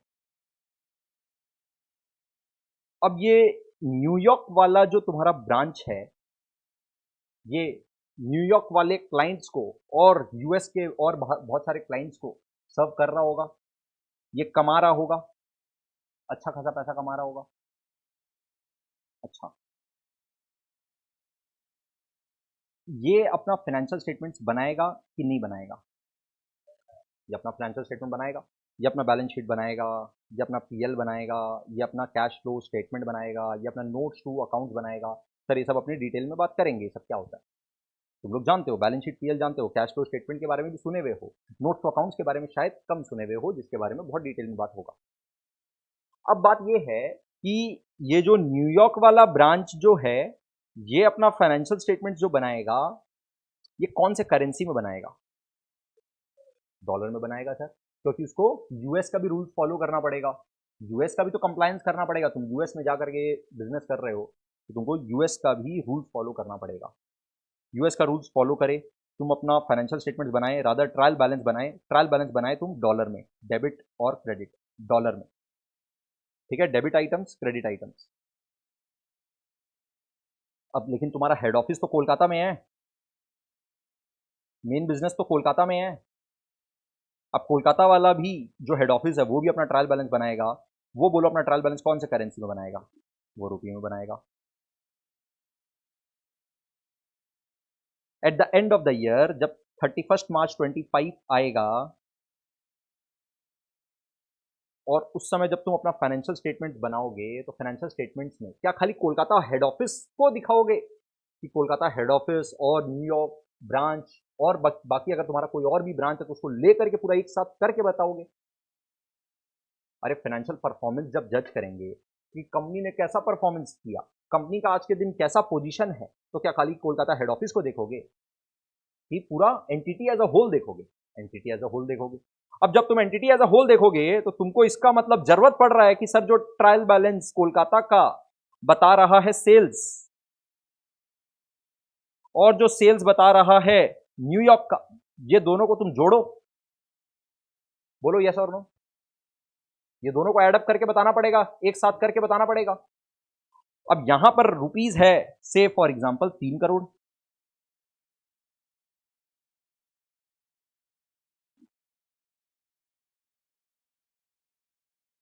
और यहां पर है $20,000। अब जब तुम दोनों को जोड़ के एक साथ ट्रायल बैलेंस बनाओगे तो सेल्स बताओ कितना बताओगे? अच्छा, ये जो ट्रायल बैलेंस बन रहा होगा ये कौन से करेंसी में बना रहे होंगे? रुपीज में बना रहे होंगे सर, रुपीज में बना रहे होंगे। ओके, तो सेल्स बोलो कितना बोलोगे? सर ये रहा 3 करोड़ और ये रहा 20,000, 3 करोड़ 20,000 बोल दे क्या? नहीं बोल सकते हैं ना, कन्वर्ट करना पड़ेगा। Very good sir, very good. क्या $20,000 को आप रुपये में कन्वर्ट कर दीजिए, कितना सिंपल सा बात है। बोलिए इसके लिए हमको अकाउंटिंग स्टैंडर्ड थोड़ी जरूरत है, कन्वर्ट करना पड़ेगा। ये तो हम लोग को मालूम है सर, कोई अकाउंटिंग स्टैंडर्ड का जरूरत नहीं है। बट क्वेश्चन है क्या ट्रायल बैलेंस में एक ही आइटम रहेगा क्या? ट्रायल बैलेंस में बहुत सारा आइटम रहेगा। डॉलर वाले ट्रायल बैलेंस में बहुत सारा आइटम, सर वहां पे भी परचेज होगा, वहां पे भी सेल होगा, वहां पर भी सैलरी, रेंट, बहुत सारा खर्चा होगा, बहुत सारा अलग अलग तरह का हो सकता है इनकम हो, वहां पर भी इन्वेस्टमेंट होगा, डिविडेंड इनकम आ रहा होगा, इंटरेस्ट इनकम आ रहा होगा वहां पर भी। तो ट्रायल बैलेंस बड़ा सारा वहां का भी होगा। वहां पे जो इतना सारा आइटम होगा ट्रायल बैलेंस में, डॉलर में होगा, उसको जब तुम कन्वर्ट करोगे रुपी में, तो कौन सा एक्सचेंज रेट लोगे? क्या खाली क्लोजिंग एक्सचेंज रेट ले लोगे? क्या 31 मार्च वाला रेट ले लोगे? कौन सा एक्सचेंज रेट? अच्छा, 1 अप्रैल 24 ले लोगे कि सर हर दिन का मिलाकर के एक एवरेज रेट ले लोगे? कौन सा एक्सचेंज रेट लोगे? कैसे कन्वर्जन होगा? क्या हर एक आइटम का कन्वर्जन होगा? इसके बारे में गाइडेंस का जरूरत है। बोलो। अब यहां पर क्वेश्चन आया कि सर परचेजिंग पावर पैरिटी का भी दिक्कत है। सारा सोल्यूशन ना एडवांस अकाउंटिंग सॉल्व नहीं करेगा। ये फाइनेंस का मैटर है, जो तुम बोला ना, ये फाइनेंस का मैटर है। नहीं, बट बढ़िया है, तुम्हारे दिमाग में क्वेश्चन आना चाहिए कि सर अगर हम as an investor financial performance जज करेंगे तो हम तो पीपीपी भी देखेंगे, राइट? बट पीपीपी जो तुम देखेगा वो तो पोस्ट फैक्टो है, तुम बाद में ये एनालाइज करेगा, या फिर तुम आने वाला साल में देखेगा कि क्या होने वाला है, क्या पैरिटी है, उसके हिसाब से तुम कंपैरिजन करेगा। अभी अपने बात कर रहे हैं रिपोर्टिंग। जब तुम सोच रहे ना कि फाइनेंशियल स्टेटमेंट्स, देखो फाइनेंशियल स्टेटमेंट्स क्या होता है? फाइनेंशियल स्टेटमेंट्स होता है जो फैक्ट बताता है, फैक्ट बताता है। फाइनेंशियल ईयर 24-25 में इस एंटिटी ने कैसा परफॉर्म किया, फाइनेंशियली कितना उसका प्रॉफिट है, कितना उसका लॉस है, उसके पास आज के दिन कितना असेट है, कितना लायबिलिटी है, उसका इक्विटी कितना है, इक्विटी मतलब कैपिटल कितना है। बस अपना काम है ये बताना, एकदम सच सच, सही सही, उसमें कहीं गलती ना हो जाए ऐसा बताना। अब ये एनालिसिस करना कि देखो परचेजिंग पावर पैरिटी के हिसाब से ये परफॉर्मेंस अच्छा है कि नहीं है, ये काम एडवांस अकाउंटिंग का नहीं है। अब बात समझ रहे हो क्या बोल रहे हैं? बाकी सारा सब्जेक्ट जो तुम पढ़ते हो ना, टैक्सेशन बोल लो, लॉ बोल लो, कॉस्ट एफएम बोल लो, other subject, all other subjects का बेस है अकाउंट्स। पहला चीज तुमको, अगर तुमको अकाउंट्स ही नहीं पता भाई, तुम टैक्स क्या दोगा? टैक्स कैसे दोगे? टैक्स बोलता है टैक्स दो जितना प्रॉफिट हुआ उसके ऊपर, जितना इनकम हुआ उसके ऊपर। जब तुम डायरेक्ट टैक्स में जब तुम कंप्यूटेशन बनाओगे कि मेरा कितना इनकम हुआ और उसके ऊपर टैक्स दे, तो तुमको सबसे पहले बोलेगा profit as per profit and loss account. जब तुम स्टार्ट करते हो ना ये निकालना कि भाई टैक्स कितना देना है, तो तुमको सबसे पहला आइटम, वो जो तुम कंप्यूटेशन बनाओगे, तो तुमको सबसे पहला आइटम जो चाहिए profit as per profit and loss account. तो बेस क्या है? बेस अकाउंट है। फाइनेंशियल डिसीजंस लोगे, परचेजिंग पावर पैरिटी वाला थॉट तक जब तुम पहुंचोगे, उसके पहले तो तुमको सामने अकाउंट चाहिए ना। पहले फैक्ट बता, फिर हम ये एनालिसिस करें कि कैसा परफॉर्म किया, पैरिटी के हिसाब से भी हम चेक करें, बाकी और पैरामीटर्स भी हम चेक करें। बट पहले क्या है? पहले फैक्ट बता, पहले पहला बेस अकाउंट। इनडायरेक्ट टैक्स का भी अगर अपने बात करें तो वो भी तुमको पहला चीज जो चाहिए वो है अकाउंट, राइट? तो accounts act as a base for all other subjects that you are learning. अच्छा, यहां पर अभी अपने वापस से आते हैं। ये 3 करोड़ है, ये 20,000 है। 3,20,000 सर यहां पर लिखना अति गलत होगा, ठीक है ना? इस 20,000 को ऑब्वियसली आप कन्वर्ट करिए रुपीज में, उसका एक्सचेंज रेट 80 लें, 82 लें, 85 ले, ओपनिंग रेट ले, एवरेज रेट ले, क्लोजिंग एक्सचेंज रेट ले, या कोई और रेट लें, कैसे रेट निकालें, इसके बारे में अपने को गाइडेंस देता है अकाउंटिंग स्टैंडर्ड 11, ठीक है? अभी हम आपको सिलेबस भी नहीं बता रहे हैं, जस्ट ये बता रहे हैं कि किस किस तरह का इशूज अराइज होता है। अभी यहां तक बोलो एकदम चिल चल रहा है कि कोई दिमाग में कुछ क्वेश्चन आ रहा है, कुछ अजीब लग रहा है? अच्छा, एक बात बताओ, एक कंपनी है जो प्लांट एंड मशीनरी खरीदा, प्लांट एंड मशीनरी खरीदा 20 लाख रुपए में। जस्ट 2 महीने बाद ही, जस्ट 2 महीने बाद ही इस प्लांट एंड मशीनरी का ऑल्टरनेटिव मशीन आ गया, एक नया अपडेटेड टेक्नोलॉजी आ गया, जिसके वजह से अब जो वो नया वाला मशीन बन रहा है ना, नया वाला मशीन जो बन रहा है उसका आउटपुट 3 टाइम्स है, उसका प्राइस हाफ है। बात समझना, ये तुमको अगर 1 लाख यूनिट प्रोड्यूस करके देगा साल में, वो 3 लाख यूनिट प्रोड्यूस करके देगा। इसका प्राइस 20 लाख है, उसका प्राइस 10 लाख है।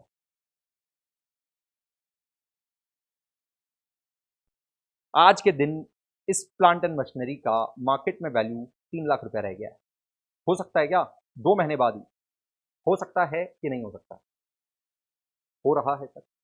नया टेक्नोलॉजी आया, नया मशीन रेडी हुआ, वो 3x आउटपुट दे रहा है और आधा उसका दाम है। तो अब ये वाला मशीन अब कौन खरीदेगा? अब तो कोई खरीदेगा नहीं, बट आप तो खरीद चुके 2 महीना पहले। आपका तो 20 लाख रुपया लग गया। अब आप बैलेंस शीट बना रहे हो, अब आप बैलेंस शीट में लिख रहे हो जोर से एकदम, प्लांट एंड मशीनरी 20 लाख रुपया। अच्छा अच्छा सर, डेप्रीशिएशन तो सॉरी, चलो 10% डेप्रीशिएशन माइनस करो, 20 लाख माइनस 2 लाख कितना? 18 लाख। हाँ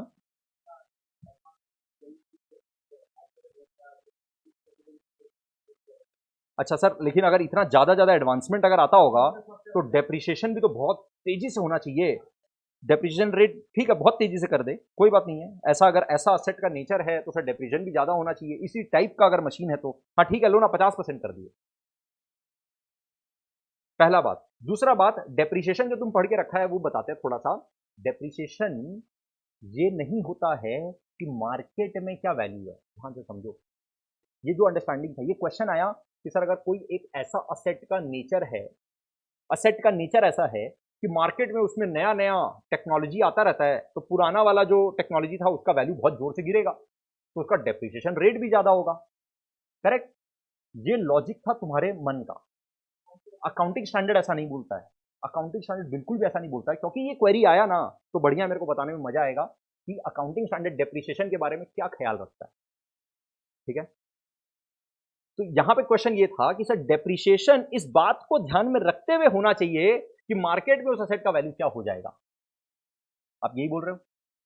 डेप्रिसिएशन इस हिसाब से होना चाहिए कि मार्केट में असेट का वैल्यू कैसे गिर रहा है, कैसे गिरता है। जनरली इस टाइप के असेट का मार्केट में वैल्यू कैसे गिरता है, क्या ऐसा होता है? ऐसा नहीं होता है।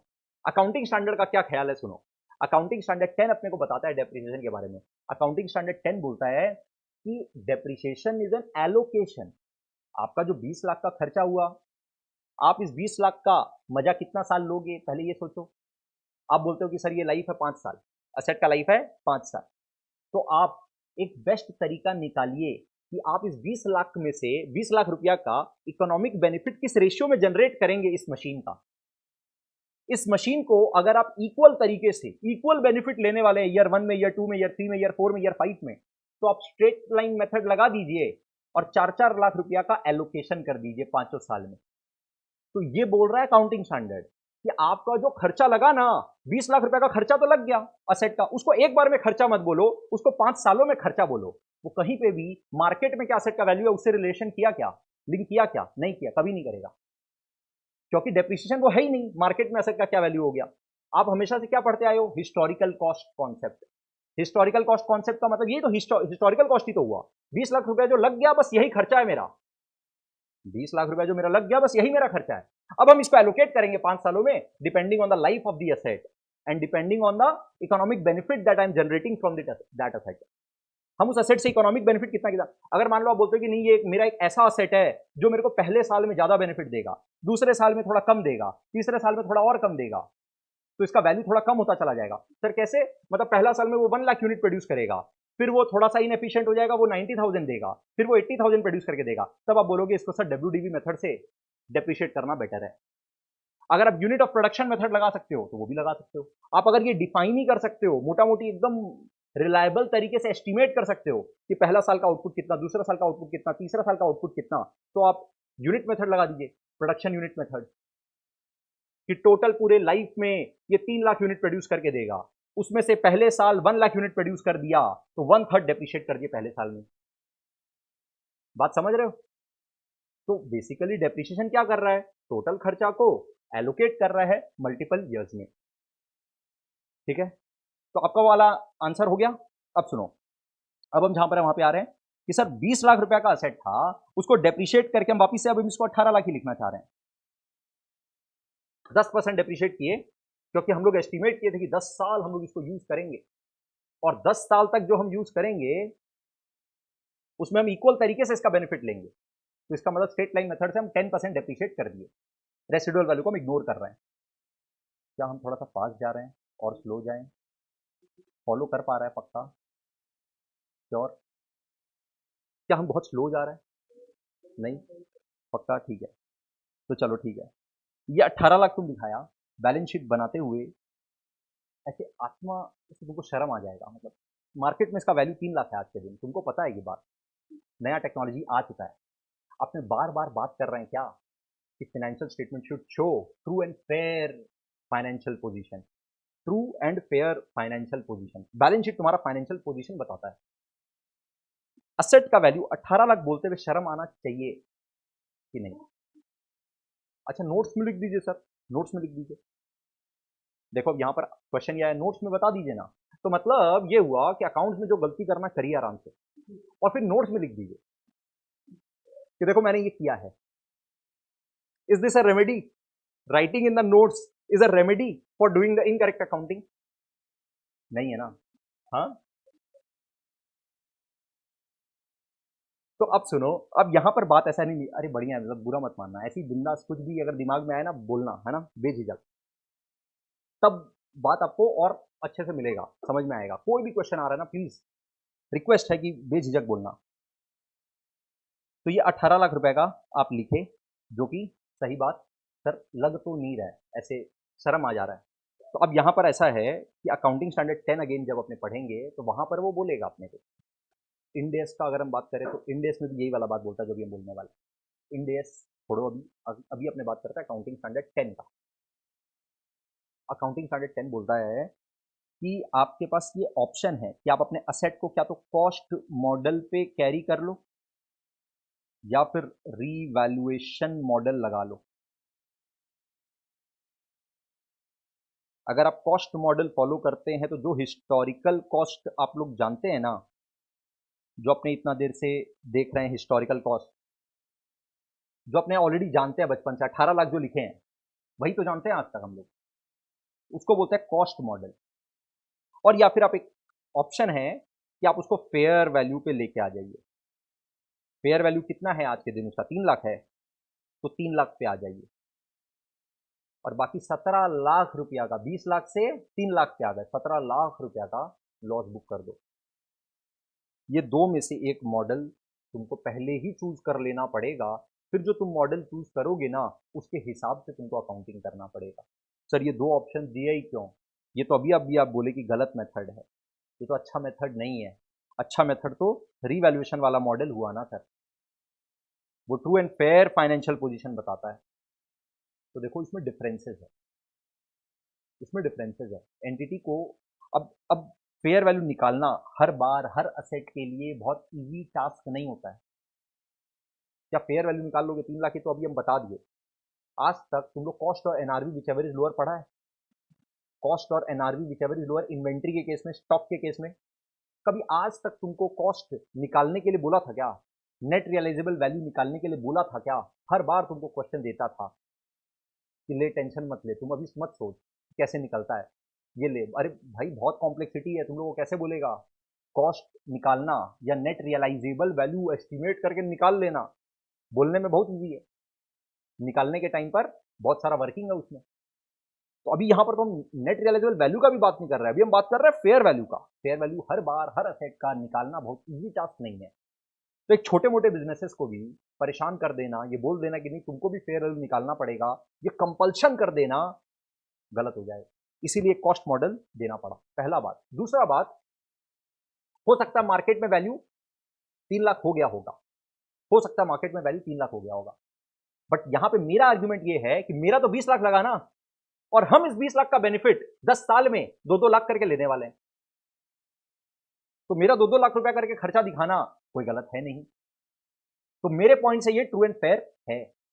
अरे भाई ये ट्रू एंड फेयर हो सकता है, ये नहीं है कि ये गलत ही है पक्का। अब तुम्हारा ये बोलना कि सर ये 3 लाख रुपया हो चुका है इसका मार्केट में वैल्यू, तो अपने कब बोल रहे हैं कि मेरे बैलेंस शीट में जो मेरा असेट दिख रहा है वो मार्केट वैल्यू को दर्शाता है? बोले ही नहीं एक बार भी। अपने तो बोले ये ट्रू एंड फेयर पोजीशन को दर्शाता है। मेरे पास जो 18 लाख रुपया असेट दिख रहा है ना, ये बताता है कि आगे आने वाले 9 साल हम इस असेट को यूज करेंगे, और हर साल इसमें हम 2-2 लाख रुपए का बेनिफिट लेने वाले हैं। तो बोलो ये ट्रू एंड फेयर हो गया कि नहीं हो गया? राइट? तो इस तरह का इंटरप्रिटेशन देना पड़ेगा। एक बार जो आपने कमिटमेंट कर दी। एक बार जो आपने मॉडल चूज कर लिया, कॉस्ट मॉडल या रिवैल्यूएशन मॉडल, फिर वो आपको फॉलो करना पड़ेगा।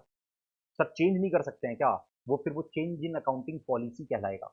चेंज इन अकाउंटिंग पॉलिसी में बहुत झमेला है, ये भी अपने बात करेंगे। पढ़े हो तुम लोग? चेंज इन अकाउंटिंग पॉलिसी पढ़े हो? याद दिलाते हैं तुम लोग को, भूल जाते हो। फंडामेंटल, हाँ बोलो।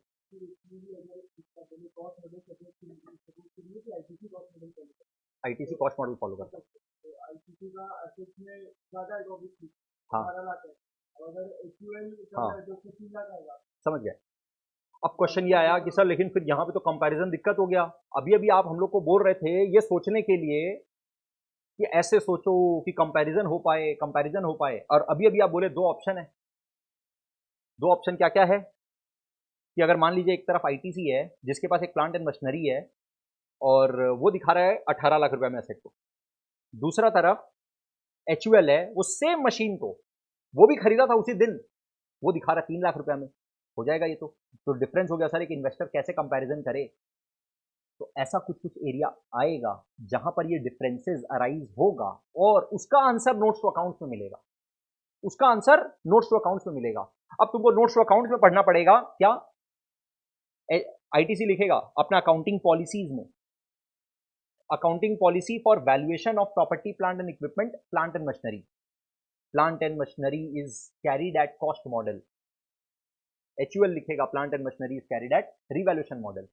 और फिर वो रिवैल्यूएशन मॉडल का भी पूरा का पूरा कंप्लीट एक टेबल बनेगा, इस तरह का टेबल बनेगा कि इसका ओरिजिनल कॉस्ट कितना था, हम लोग कितना इसमें डेप्रिसिएशन चार्ज किए, राइट? मतलब इसमें क्या होता है, जैसे ओरिजिनल कॉस्ट में भी ओपनिंग बैलेंस कितना था, ड्यूरिंग द ईयर कितना एडिशन हुआ, ड्यूरिंग द ईयर कितना डिलीट हुआ, लास्ट में क्लोजिंग बैलेंस कितना बचा, ये हुआ ओरिजिनल कॉस्ट का।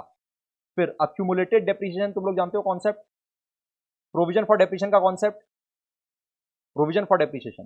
तो पहले से opening balance of accumulated depreciation कितना है, ड्यूरिंग द ईयर डेप्रिसिएशन कितना चार्ज किए, जो असेट बेच दिए उसका डेप्रिसिएशन कितना है, और क्लोजिंग बैलेंस कितना है। और फिर तुम बोलते हो डब्ल्यूडीवी। ध्यान से समझना, तो इतना सारा जब डिटेल जाएगा ना तो तुमको क्लियरली दिखेगा। तुम एज एन इन्वेस्टर अगर बहुत ज़्यादा पैसा लगाओगे तो तुम थोड़ा डीप में स्टडी करोगे तो उसका फाइनेंशियल स्टेटमेंट जब तुम देखोगे तो प्रॉपर्टी प्लांट एंड इक्विपमेंट का एक बड़ा सारा नोट बनेगा। उस प्रॉपर्टी प्लांट एंड इक्विपमेंट के नोट्स टू अकाउंट्स में जाओगे, उसमें तुम देखोगे ये सारा डिटेल कि ये वाला एक असेट था जिसका ओपनिंग बैलेंस इतना था, ड्यूरिंग द ईयर खरीदे इतना, इसमें रीवैल्यूएशन की वजह से इतना वैल्यू चेंज हुआ। ये सब चीज़ यहाँ पर दिखेगा तुमको इस नोट्स टू अकाउंट्स में। ड्यूरिंग द ईयर बेचे हैं तो लास्ट में ओरिजिनल कॉस्ट का क्लोजिंग बैलेंस इतना बच गया। जैसे ये लिखेगा मेरे पास पहले से कुछ नहीं था, हम 20 लाख का खरीदे, डिलीट कुछ नहीं हुआ, क्लोजिंग बैलेंस मेरे पास 20 लाख ही रह गया, ओपनिंग बैलेंस मेरा कुछ नहीं था, डेप्रिसिएशन हम during the year 2 lakh charge किए, डिलीट कुछ नहीं किए, मेरा क्यूमुलेटेड डेप्रिसिएशन 2 लाख ही रह गया। तो इसका मतलब 20 लाख का हम असेट खरीदे, ड्यूरिंग द ईयर ऐड हुआ और ड्यूरिंग द ईयर हम डेप्रिसिएशन चार्ज किए 2 लाख, तो मेरे पास लास्ट में डब्ल्यूडीवी बच गया 2 लाख रुपए का ओरिजिनल कॉस्ट माइनस 2 लाख रुपए का डेप्रिसिएशन, 18 लाख। इसी चीज को ये तो हुआ, ये लिखा आईटीसी, इसी चीज को एचयूएल लिखेगा हम 20 लाख का खरीदे और यहां पे रीवैल्यूएशन की वजह से हम 17 लाख रुपया माइनस कर दिए। तो तुम इस चीज को पूरा एनालाइज करोगे, अच्छे से, और इसके बेसिस पे तुमको ये क्लियर कट समझ में आएगा। ये सब कुछ बड़ा बड़ा एरियाज है जहां पे अपने को नोट्स टू अकाउंट्स पढ़ना पड़ेगा पूरा अंडरस्टैंडिंग के लिए। करेक्ट है? हाँ, बट सर ये सब कंपैरिजन में मतलब इतना एक्यूरेट कंपैरिजन नहीं हो सकता कि एकदम 1 to 1 खाली बैलेंस शीट देखे और समझ में आ गया। नहीं, इतना इजी नहीं है।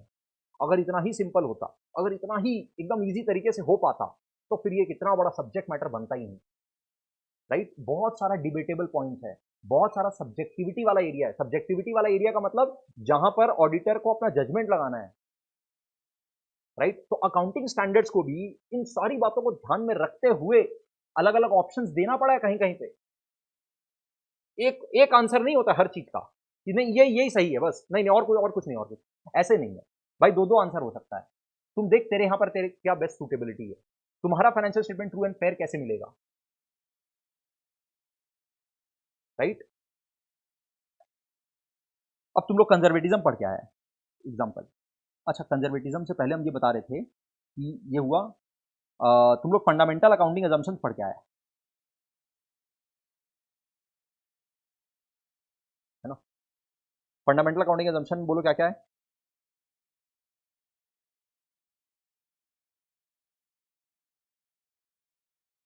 हेल्प कर रहे हैं। Going concern, going concern, consistency, actual. Going concern, consistency. हाँ बोलो बोलो, अरे बोल दो, कोई बात नहीं। हाँ सर, एक कंजर्वेटिज्म हम लोग पढ़े हुए हैं, वो भी बहुत इंपॉर्टेंट है, हम थोड़ा देर में उसमें आएंगे। कंजर्वेटिज्म फंडामेंटल अकाउंटिंग अजम्पशन नहीं है। अभी हम बात कर रहे हैं फंडामेंटल अकाउंटिंग अजम्पशन के बारे में। फंडामेंटल अकाउंटिंग अजम्पशन क्या होता है? फंडामेंटल अकाउंटिंग अजम्पशन का मतलब ये है कि आप जब अपना फाइनेंशियल स्टेटमेंट बनाएंगे ना, तो आप हम लोग को बताइए मत। एंटिटी को बोल रहा है, gap generally accepted accounting principle बोल रहा है एक एंटिटी को, सुन एंटिटी, तुम अपना फाइनेंशियल स्टेटमेंट जब देगा ना, तो तुम अपने फाइनेंशियल स्टेटमेंट में ये बात हम लोग को बता मत कि तुम गोइंग कंसर्न है। हम लोग को मालूम है तुम गोइंग कंसर्न, हम लोग इस अजम्पशन पे फाइनेंशियल स्टेटमेंट स्टडी करते हैं। हम लोग को ये बात बता मत कि तुम same set of accounting policy follow कर रहा है, जो पिछले साल तेरा अकाउंटिंग पॉलिसी था वही इस साल भी तेरा अकाउंटिंग पॉलिसी है, ये बात हम लोग को बता मत। हमको पता है तुम ऑलरेडी यही कर रहा होगा। हम लोग को बता मत कि तुम अक्रूवल कॉन्सेप्ट फॉलो कर रहा है, ये ऑब्वियस है, हम अज्यूम करके बैठे हैं, इट इज प्रिज्यूम्ड कि तुम ऑब्वियसली अक्रूवल कॉन्सेप्ट फॉलो किया ही होगा। ये बात बता मत। बाकी जितना भी अकाउंटिंग प्रिंसिपल्स होता है ना, वो तुमको बताना पड़ता है कि देखो हम लोग ये वाला अकाउंटिंग प्रिंसिपल फॉलो किए हैं, हम लोग रेवेन्यू ऐसे रिकॉग्नाइज किए हैं, हम लोग इन्वेंट्री को वैल्यू किया at cost of NRV which ever is lower, हम लोग प्रॉपर्टी प्लांट एंड इक्विपमेंट को वैल्यू किया एट कॉस्ट मॉडल, हम लोग रेवेन्यू को अलग तरीके से रिकॉग्नाइज किया, हम लोग बोरिंग कॉस्ट को कैसे रिकॉग्नाइज किया, हर एक का अकाउंटिंग पॉलिसी तुमको बताना पड़ता है। ये तीन तुमको बताने का जरूरत नहीं है, हम लोग अज्यूम करके बैठे हैं, फंडामेंटल है ये तो। ऑब्वियसली हम लोग प्रिज्यूम करके बैठे हैं कि तुम गोइंग कंसर्न है, तुम कंसिस्टेंटली अपने अकाउंटिंग पॉलिसीज को ईयर ऑन ईयर फॉलो कर रहा है, और तुम जैसे ही तुम्हारा इनकम अर्न हो जाता है तुम रिकॉर्ड कर लेता है, एक्सपेंस इनकर हो जाता है तुम रिकॉर्ड कर लेता है, तुम रिसीट या पेमेंट का वेट नहीं करता है, अक्रूवल कॉन्सेप्ट पे रिकॉर्डिंग करता है। ये हम लोग अज्यूम करके बैठे हैं, ठीक है। बट अगर ये फॉलो नहीं हुआ तो तुमको अलग से डिस्क्लोजर देना पड़ेगा, बोलो यस और नो। अगर तुम गोइंग कंसर्न नहीं है, you are not a going concern, तो फिर इसका डिस्क्लोजर दो। अगर तुम अकाउंटिंग पॉलिसी को ईयर ऑन ईयर फॉलो नहीं कर रहे हो, इसमें कहीं कोई चेंजेस है, तो वो तुम मेरे को बताओ, वो फिर डिस्क्लोजर दे। अगर तुम अप्रूवल कॉन्सेप्ट फॉलो नहीं कर रहा है कहीं पे भी, वो तुम हम लोग को बताओ।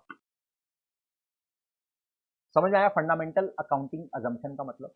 अच्छा, अब फिर अपने आप लोग पढ़े हुए हो ऑलरेडी कि कंसिस्टेंसी का मतलब accounting policies are followed year on year, ठीक है। क्या अकाउंटिंग पॉलिसी को चेंज किया जा सकता है? चेंज किया जा सकता है सर, चेंज कर सकते हैं। तीन सिनेरियो है, तीन में से कोई एक सिनेरियो होना पड़ेगा, बस तभी चेंज कर सकते हैं, नहीं तो नहीं चेंज कर सकते हैं। ये तो हम अभी सिर्फ वही सब बात कर रहे हैं जो तुम लोग पढ़ के आए हो, कभी सुने हुए हो कि सर अगर चेंज इन लॉ है, कभी सुने हो? या फिर चेंज इन अकाउंटिंग स्टैंडर्ड है, या फिर बेटर प्रेजेंटेशन के लिए, ट्रू एंड फेयर व्यू के लिए? कहाँ था सर, हम तो कभी नहीं पढ़े। बस कोई बात नहीं है, मतलब अगर लॉ में कुछ चेंजेस आ गया, अब उस लॉ को कंप्लाई करने के लिए तुम अपना पॉलिसी चेंज कर रहे हो, तो तुम पॉलिसी चेंज कर सकते हो, अकाउंटिंग पॉलिसी। अकाउंटिंग स्टैंडर्ड में कुछ चेंजेस आ गया, अब उस अकाउंटिंग स्टैंडर्ड के साथ कंप्लाई करने के लिए तुमको कुछ चेंजेस करना पड़ रहा है, तो तुम चेंजेस कर सकते हो। अगर तुम बोलते हो कि नहीं, मेरे फाइनेंशियल स्टेटमेंट्स का ट्रू एंड फेयर व्यू ऐसे होगा, फाइनेंशियल पोजीशन सही तब पता चलेगा, फाइनेंशियल परफॉर्मेंस तब पता चलेगा जब अपना अकाउंटिंग पॉलिसी चेंज करें, तब तुम चेंज कर सकते हो। नहीं तो तुम अपना अकाउंटिंग पॉलिसी चेंज नहीं कर सकते हो। बस ये तीन सिनेरियो में ही तुम अपना अकाउंटिंग पॉलिसी चेंज कर सकते हो, और अगर अकाउंटिंग पॉलिसी चेंज हुआ तो इसका डिस्क्लोजर देना पड़ेगा कि पहले अकाउंटिंग पॉलिसी ये था, अब अकाउंटिंग पॉलिसी ये हो चुका है, इस चेंज के वजह से फाइनेंशियल स्टेटमेंट्स में ये इंपैक्ट पड़ गया। ये डिस्क्लोजर देना पड़ता है कि पहले मेरा रेवेन्यू रिकॉग्नाइज करने का पॉलिसी ये था, अब मेरा रेवेन्यू रिकॉग्नाइज करने का पॉलिसी ये है, और इस चेंज की वजह से मेरा फाइनेंशियल स्टेटमेंट्स के एक एक आइटम पे ये इंपैक्ट पड़ गया है, 3 लाख रुपए का इंपैक्ट हो गया, 5 लाख रुपए का प्लस हो गया या माइनस हो गया, ये सब बताना पड़ता है। हाँ हाँ, अब ये बहुत अच्छा पॉइंट आया कि sir true and fair view तो सब्जेक्टिव हो गया, लॉ में कुछ चेंज आया वो तो फैक्ट वाला बात हो गया, इसमें तो कोई टोपी नहीं दे सकता। अकाउंटिंग स्टैंडर्ड में अगर कोई चेंज हुआ तो चेंज हुआ, ये तो फैक्ट है, ये तो पब्लिश्ड है, तो पता है सबको। But sir true and fair view तो मैनेजमेंट बोलेगा कि नहीं नहीं, मेरे हिसाब से तो यही ट्रू एंड फेयर व्यू देगा। तो अब बताओ इस चीज को प्रोटेक्ट करने के लिए कौन है? सीए। तुम तो साइन करेगा, वो खुद से पब्लिश कर सकता है क्या दुनिया को? तुम ऐसी मान लेगा क्या? हाँ हाँ मैनेजमेंट आप बोले हैं ट्रू एंड फेयर व्यू है ये, हाँ तुम बोल देगा क्या कि हाँ हाँ आप बोले हैं ट्रू एंड फेयर व्यू यही है तो यही होगा? तुम बोलेगा ना कि बताइए तो क्या ट्रू एंड फेयर व्यू हो रहा है, तुमको वो जस्टिफाई करेगा, कन्विंस होगे तुम, और तुम इस बात को वेरीफाई कर पाओगे कि हाँ हाँ यही ट्रू एंड फेयर व्यू दे रहा है, तब तुम चेंज होने दोगे। और नहीं तो तुम ऑडिट रिपोर्ट में लिखोगे क्वालिफिकेशन कि अकाउंटिंग स्टैंडर्ड कंप्लाई नहीं हुआ है, this financial statement do not show true and fair view, example दे रहे हैं, या फिर this financial statement show true and fair view subject to this thing, right? As an auditor तुमको कन्विंस होना पड़ेगा। अब देखो यहाँ पर हम एक और बात बताते हैं, जब ये वाला बात आया ना तो sir true and fair view तो मैनेजमेंट का वो है, सीए बहुत इंपॉर्टेंट रोल प्ले कर रहा होता है। जब क्लाइंट, देखो क्या होता है ना, बड़े बड़े क्लाइंट में हम बता रहे हैं प्रैक्टिकल बात बता रहे हैं, थ्योरेटिकल बात नहीं, कि पहले थ्योरेटिकल बात बताएं फिर बताएं प्रैक्टिकल। सुनो पहले थ्योरी बताते हैं। थ्योरी ये है कि क्लाइंट तुमको फाइनेंशियल स्टेटमेंट देगा ऑडिटर को, ऑडिटर उस फाइनेंशियल स्टेटमेंट्स को वेरीफाई करेगा, ऑडिट करेगा, अपना ऑडिट प्रोसीजर्स परफॉर्म करेगा। ऑडिट प्रोसीजर्स परफॉर्म करने के बाद क्लाइंट लोग के साथ मीटिंग वीटिंग होगा, और उसके बाद वो चेंजेस सजेस्ट करेगा। चेंजेस अगर क्लाइंट करना चाहे तो कर देगा, फोर्स कभी नहीं कर सकता ऑडिटर, जितना उसको चेंजेस उसके हिसाब से भी सही होगा वो करेगा, और फिर वो एक अपना फाइनल वाला फाइनेंशियल स्टेटमेंट दे देगा। फिर जब वो फाइनल वाला फाइनेंशियल स्टेटमेंट दे देगा, वो अगर एज पर ऑडिटर सारे अकाउंटिंग स्टैंडर्ड को कंप्लाई करता हुआ रहा तो वो बोलेगा ट्रू एंड फेयर है, अदरवाइज वो बोल देगा कि ट्रू एंड फेयर नहीं है, या फिर वो बोल देगा कि ट्रू एंड फेयर तो है बट सब्जेक्ट टू दिस है। प्रोसेस समझ में आया कैसे होता है? क्लाइंट बोला ऑडिटर जी आइए लीजिए ये रहा मेरा फाइनेंशियल स्टेटमेंट, फाइनेंशियल स्टेटमेंट देखा, टाइम लगा करके महीना डेढ़ महीना दो महीना देखा, जो जो चेंजेस है सजेस्ट किया, उसका रीजन दिया, देखो एज पर अकाउंटिंग स्टैंडर्ड 15 ऐसे होना चाहिए था आप ऐसे किए हैं, देखो एज पर अकाउंटिंग स्टैंडर्ड 11 ऐसे होना चाहिए था आप ऐसे किए हैं। वो सब चेंजेस में जो क्लाइंट अग्री करेगा, मैनेजमेंट जहाँ पे अग्री करेगा, वो सब चेंजेस होकर के आपको वापस से फाइनेंशियल स्टेटमेंट मिलेगा रीड्राफ्टेड वाला। अब वो रीड्राफ्टेड वाला फाइनेंशियल स्टेटमेंट आप वापस से, अगर आपको लगेगा कि कुछ नहीं मेरे हिसाब से सही नहीं है, आप वापस से क्लाइंट को बोलोगे, क्लाइंट अगर माना तो ठीक है, नहीं तो क्लाइंट बोलेगा कि नहीं मेरे हिसाब से तो यही ट्रू एंड फेयर है, और वो साइन करके दे देगा, मैनेजमेंट साइन करके दे देगा। अब एज एन ऑडिटर अगर आप अग्री करते हो तो आप भी ऑडिट रिपोर्ट क्लीन दे दोगे, आप बोलोगे हाँ हाँ ये ऑडिट रिपोर्ट एकदम ट्रू एंड फेयर व्यू है, financial statements are true and fair, या फिर आप बोलोगे नहीं financial statement are not true and fair, या फिर आप बोलोगे financial statement true and fair but subject to this, but subject to ये सब प्रॉब्लम। बात समझ में आ रहा है? इस तरह से होता है रियल लाइफ में। क्लाइंट आपको बोलता है, ये था थ्योरी, रियल लाइफ में पैसा कौन देगा? क्लाइंट देगा ना, तो क्लाइंट से आर्ग्यू करोगे क्या फालतू बात बोल रहा है क्लाइंट? हाँ, रॉन्ग इन्फॉर्मेशन भी देता है, ऐसा बहुत तरह का चीज होता है। देखो हम अभी जो बता रहे हैं ना उसको एकदम ऐसे मत देखना कि हर बार 100% यही सच है। Most of the cases 90-95% of the cases में जो हम बोल रहे हैं प्रैक्टिकली वही होता है। क्या होता है, क्लाइंट फाइनेंशियल स्टेटमेंट ऐसे ही दे देता है बस, और बोलता है ऑडिटर जी सुनिए, मेरे को फाइनेंशियल स्टेटमेंट ऐसा चाहिए, बैलेंस शीट ऐसा चाहिए, पीएल मेरे को ऐसा चाहिए, कैश फ्लो स्टेटमेंट ऐसा चाहिए, नोट्स ऐसा चाहिए। अब आप इसको सजाइए ऐसे, आप इसको सजाइए ऐसे कि ये सारा अकाउंटिंग स्टैंडर्ड भी कंप्लाई कर रहा हो, आप भी खुश हो, और हम तो इसी से खुश होंगे। अब ऑडिटर का काम क्या हुआ? ऑडिटर का मोस्ट ऑफ द केसेस में फिर काम क्या हो गया? अब वो क्लाइंट का आदमी बन गया।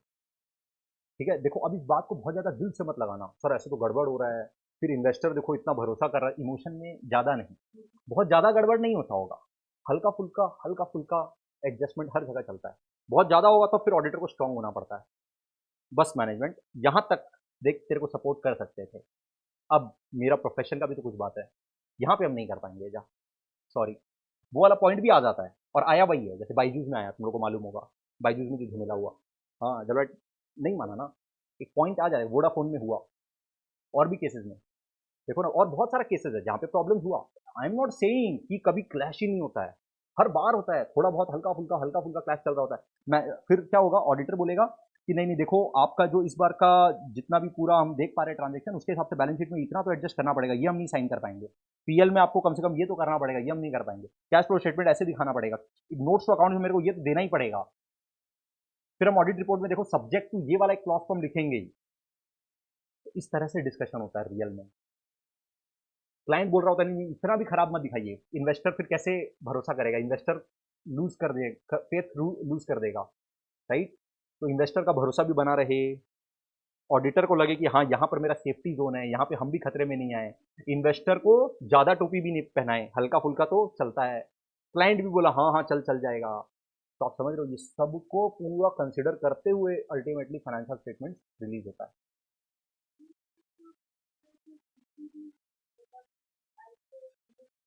हाँ तो सुने हैं, हाँ सुने हैं ना, बहुत गलत नहीं सुने हैं, कि अगर अगर सर अगर मान लीजिए ये प्रूव ही हो जाता है कि ऑडिटर ने जो ऑडिट प्रोसीजर्स परफॉर्म किया, उसके बाद भी जो ऑडिट रिपोर्ट इशू किया, उसके ऑडिट प्रोसीजर्स में ही नेग्लिजेंसी था, या फिर ऑडिटर मिला हुआ था, सत्यम वाला केस, सत्यम कभी सुने, सत्यम केस बताएंगे।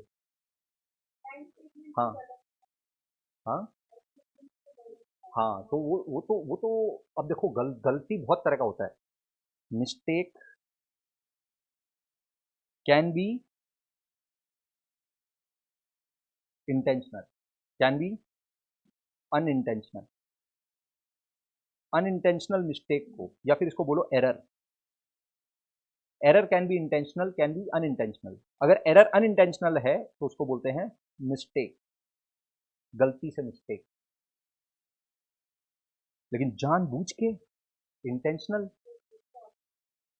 Fraud, right. तो अपने जिसका बात कर रहे हैं वो सत्यम वाला केस यहां पे फॉल करता है, इधर फॉल करता है,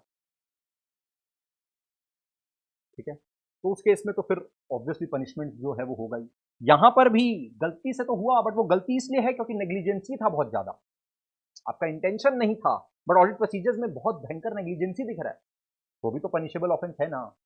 तो वो तो बाद का बात है, ये सब तो सेकेंडरी मैटर, ये सब आप ऑडिट में और कंपनी लॉ में पढ़ोगे कि क्या सजा है, कैसे क्या है, ठीक है, ऑडिट प्रोसीजर्स क्या क्या होता है।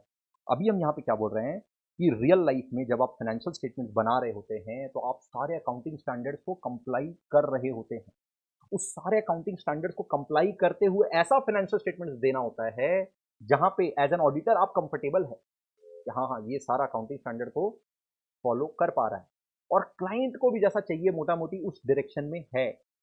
इसके वजह से हल्का फुल्का एडजस्टमेंट होता है रियल लाइफ में, ठीक है। बट ऑब्वियसली उस हद तक कि जहां पर ऑडिटर कंफर्टेबल रहे कि यार इसमें कोई मटेरियल मिसस्टेटमेंट नहीं, मटेरियल मिसस्टेटमेंट मतलब समझे, एक ऐसा मिसस्टेटमेंट जिसके वजह से फाइनेंशियल स्टेटमेंट यूजर अपना डिसीजन मेकिंग बदल देगा, और वो मेरे ऊपर नेग्लिजेंसी भी माना जा सकता है। बात समझ रहे हो। अच्छा आप लोग एक कॉन्सेप्ट पढ़ के आए हो, कंजर्वेटिज्म, अभी अभी बात आ रहा था, कंजर्वेटिज्म।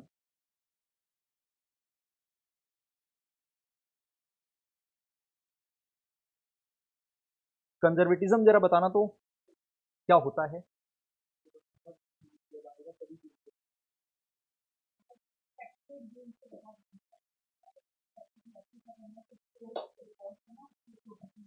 हाँ तो जो तुम लोग पढ़ के आए उसी चीज को हम थोड़ा और अच्छे से एक बार पुट कर देते हैं, अग्री करना। ऑल एंटीसिपेटेड लॉसेज और expenses are recognise, all anticipated gains और इनकम्स आर इग्नोर्ड। यही यही पढ़े हो, यही पढ़ाया जाता है सच में, ठीक है। इसके बेस पे तुम लोग बोला provision for bad and doubtful debt किया जाता है, बोलो यस और no. Provision for bad and doubtful debt एक एग्जाम्पल है इसका, ठीक है, कंजर्वेटिज्म की वजह से ही ऐसा होता है। मेरे को बताओ जब तुम 31 मार्च 25 के दिन फाइनेंशियल स्टेटमेंट्स बनाओगे, तो तुमको ऑलरेडी मालूम है कि आगे आने वाला जो अप्रैल 25 है, मई 25 है, जून 25 है, इसमें बोलो सैलरी का खर्चा लगेगा कि नहीं लगेगा? रेंट का एक्सपेंस लगेगा कि नहीं लगेगा? अदर एक्सपेंसेस होगा कि नहीं होगा? होगा कि नहीं होगा? होगा। क्या तुम ये एंटीसिपेट कर पा रहे हो? एंटीसिपेट कर पा रहे हो? सर ऑब्वियसली 31 मार्च 25 को we are standing and we know obviously हम लोग बिजनेस बंद थोड़ी कर रहे हैं, बिजनेस तो कंटिन्यू होगा और अप्रैल में मेरा सैलरी का खर्चा लगने वाला है, रेंट का मेरा खर्चा लगने वाला है अप्रैल में, जून जुलाई हम लोग एंटीसिपेट कर पा रहे हैं, पर वो अपने यहाँ पर रिकॉर्ड नहीं करते हैं। 31 मार्च 25 के दिन रिकॉर्ड नहीं करते हैं, करेक्ट नहीं करते हैं ना? नहीं करते हैं। क्या डिफरेंस है? Expense and loss are two separate things. Okay, हर साल तुमको पता है कि तुम्हारा ये जो पीवीडी तुम बनाया, ये जो पीवीडी तुम बनाया, ये पता किस पे बनता है? ये तुम्हारे बैलेंस शीट में तुम्हारे पास ऑलरेडी डेटर आ रहा है 5 लाख। तुम बोला 5 लाख का 2% 10,000 रुपीज हम पीवीडी बनाएंगे। ये 5 लाख तुम्हारा डेटर है as on 31 March 25। As on 31 March 25 तुम्हारा डेटर है, but during the year financial year 25-26, during the year 25-26 भी तुम बहुत सारा सेल करोगे, क्रेडिट में सेल करोगे, और ड्यूरिंग द ईयर भी तुम्हारा से फॉर एग्जांपल क्रेडिट सेल होगा, क्रेडिट सेल होगा 5 करोड़ का, 5 करोड़ का, इसका 2% भी तुम्हारा डूबने वाला है, इसका 2% भी डूबने वाला है। बोलो कितना? 5 करोड़ का 10 लाख, 10 लाख रुपया तुम्हारा बैड डेट होने वाला है, 10 लाख रुपया बैड डेट होगा। और ये बात तुम एस्टिमेट कर पा रहे हो 31 मार्च 25 को? एंटीसिपेट कर पा रहे हो? हर साल होता है सर, हर साल हम क्रेडिट सेल करते हैं 5 करोड़ 10 करोड़ 15 करोड़ जितना भी रुपए का करते हैं, उसमें 2% मेरा मोटा मोटी डूबता है, ये मेरे को पास्ट टेंस से ऑलरेडी आइडिया है। तो एज ऑन 31 मार्च 25 तुमको ये बात ऑलरेडी तुम ये एंटीसिपेट कर पा रहे हो कि फाइनेंशियल ईयर 25-26 में अपने बहुत सारा सेल करेंगे और उसमें 2% पैसा डूब रहा होगा। क्या ये वाला 10 लाख भी तुम इस दिन प्रोवाइड करते हो क्या? आंसर गिन दो। तो ये तो लॉस है, फ्यूचर गेन पे लॉस है, ऑलरेडी इनकम बुक हो चुका उस पे है। तो इसका मतलब यहां पे आंसर आ रहा है मैचिंग कॉन्सेप्ट का। जरा सोचना एक बार, मैचिंग कॉन्सेप्ट का। हम लोग लॉजिकली इस बात को सोच पा रहे हैं, आप लॉजिकली इस बात को सोच पा रहे हो कि सर ये तो मेरा डेटर था पहले से, ये हम बैलेंस शीट में डेटर दिखा रहे हैं और उसमें हम लॉसेस बुक कर रहे हैं, ये मेरा हुआ ही नहीं अभी तक, हम ऑलरेडी 31 मार्च 25 को इसका लॉस कैसे बुक कर ले? ये इनकम ही मेरा आने वाला है 25-26 में, इनकम ही 25-26 में आएगा, हम लॉस पहले ही बुक करके बैठ जाए क्यों? पर तुम एंटीसिपेट तो कर पा रहे हो ना। कंजर्वेटिज्म का डेफिनेशन पे अब हम जा रहे हैं, अब हम कंजर्वेटिज्म का डेफिनेशन पे जा रहे हैं। एंटीसिपेटेड लॉसेस तो है ना, एंटीसिपेट तो कर पा रहे हो ना, फिर भी ये लॉस बुक नहीं करते हैं क्योंकि there is a concept of past event. Past event जिसके बारे में तुम 2 जगह पढ़ते हो, अकाउंटिंग स्टैंडर्ड 4, अकाउंटिंग स्टैंडर्ड 29, जो तुमको बताता है कि तुम कोई भी खर्चा जो बुक करते हो, कोई भी लायबिलिटी जो रिकॉग्नाइज करते हो या प्रोविजन रिकॉग्नाइज करते हो, वो on the basis of a past event होना चाहिए। पास्ट इवेंट, तुम फ्यूचर में कोई इवेंट होने वाला है उसका लॉस एंटीसिपेट करके खर्चा आज बुक नहीं कर सकते हो। अब यहां पर ना बहुत सारा thin line of differences arise होता है कि क्या पास्ट इवेंट हो गया कि नहीं हो गया, इसके बारे में अपने को गाइडेंस दे रहा होगा accounting standard 29। And rather conservatism को ना हम लोग बहुत ज्यादा दिल से लगा लेते हैं क्योंकि बहुत आपको बहुत जोर से पढ़ाया जाता है क्लास 11 12 और फाउंडेशन लेवल तक। कंजर्वेटिज्म कंजर्वेटिज्म कंजर्वेटिज्म एक हद तक ही ठीक है, कंजर्वेटिज्म ऐसा नहीं हो सकता कि जो आपके ट्रू एंड फेयर व्यू को डिस्ट्रॉट कर दे। आप ट्रू एंड फेयर व्यू के नाम पर क्या 20% का डेटर पे पीवीडी बना दोगे? हम तो कंजर्वेटिव है, देखो क्या पता बहुत ज्यादा डूब जाए इस बार पैसा, तो हम पीवीडी 20% बनाएंगे। कर सकते हैं? नहीं कर सकते हैं। कुछ रिलायबल एस्टिमेट होना चाहिए, एस्टिमेट शुड बी रिलायबल। हर कुछ नहीं हो सकता है। एज एन ऑडिटर जब आप जाएंगे क्लाइंट के यहाँ पर, तो क्लाइंट को बोलेंगे भाई 20% कैसे लिया ये बता। वो बोलता है 20% नहीं लिया, हम तो 2% लिए। तो आप ये भी पूछोगे 2% ही कैसे लिया ये बता। ये 2% भी रिलायबल होना चाहिए। क्या पता 5% सही हो, क्या पता 5% सही हो, 2% भी गलत हो सकता है। कैसे आता है सर ये रिलायबल एस्टीमेट कैसे आता है? एस्टीमेट, ये तो एस्टीमेट ही है ना, एस्टीमेट है ये कि 2% डूबेगा कि 5% डूबेगा कि 20% डूबेगा, ये तो आप एस्टीमेट कर रहे हो। ये रिलायबल कैसे होता है? रिलायबल मतलब एक ऐसा एस्टीमेट जिस पर आप भरोसा कर सको। कैसे होता है सर? मोस्टली ये होता है 3 तरह से। एक, पास्ट एक्सपीरियंस। दूसरा,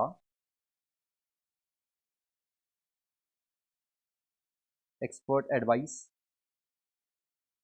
तीसरा, events occurring after the balance sheet date. बोलो। ओके, तुम्हारा मूवी का टाइम भी होगा नहीं ना? थोड़ा सा छूट जाएगा, 5 मिनट। 10 मिनट का वो भी होता है ना, स्टार्टिंग में एड वेड आता है। 20 मिनट आता है।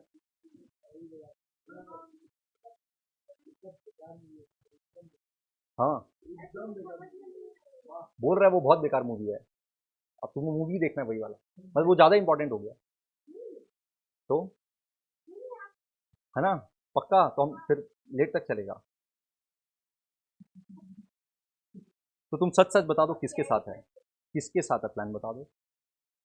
नहीं? अच्छा ठीक है, छोड़ देगा।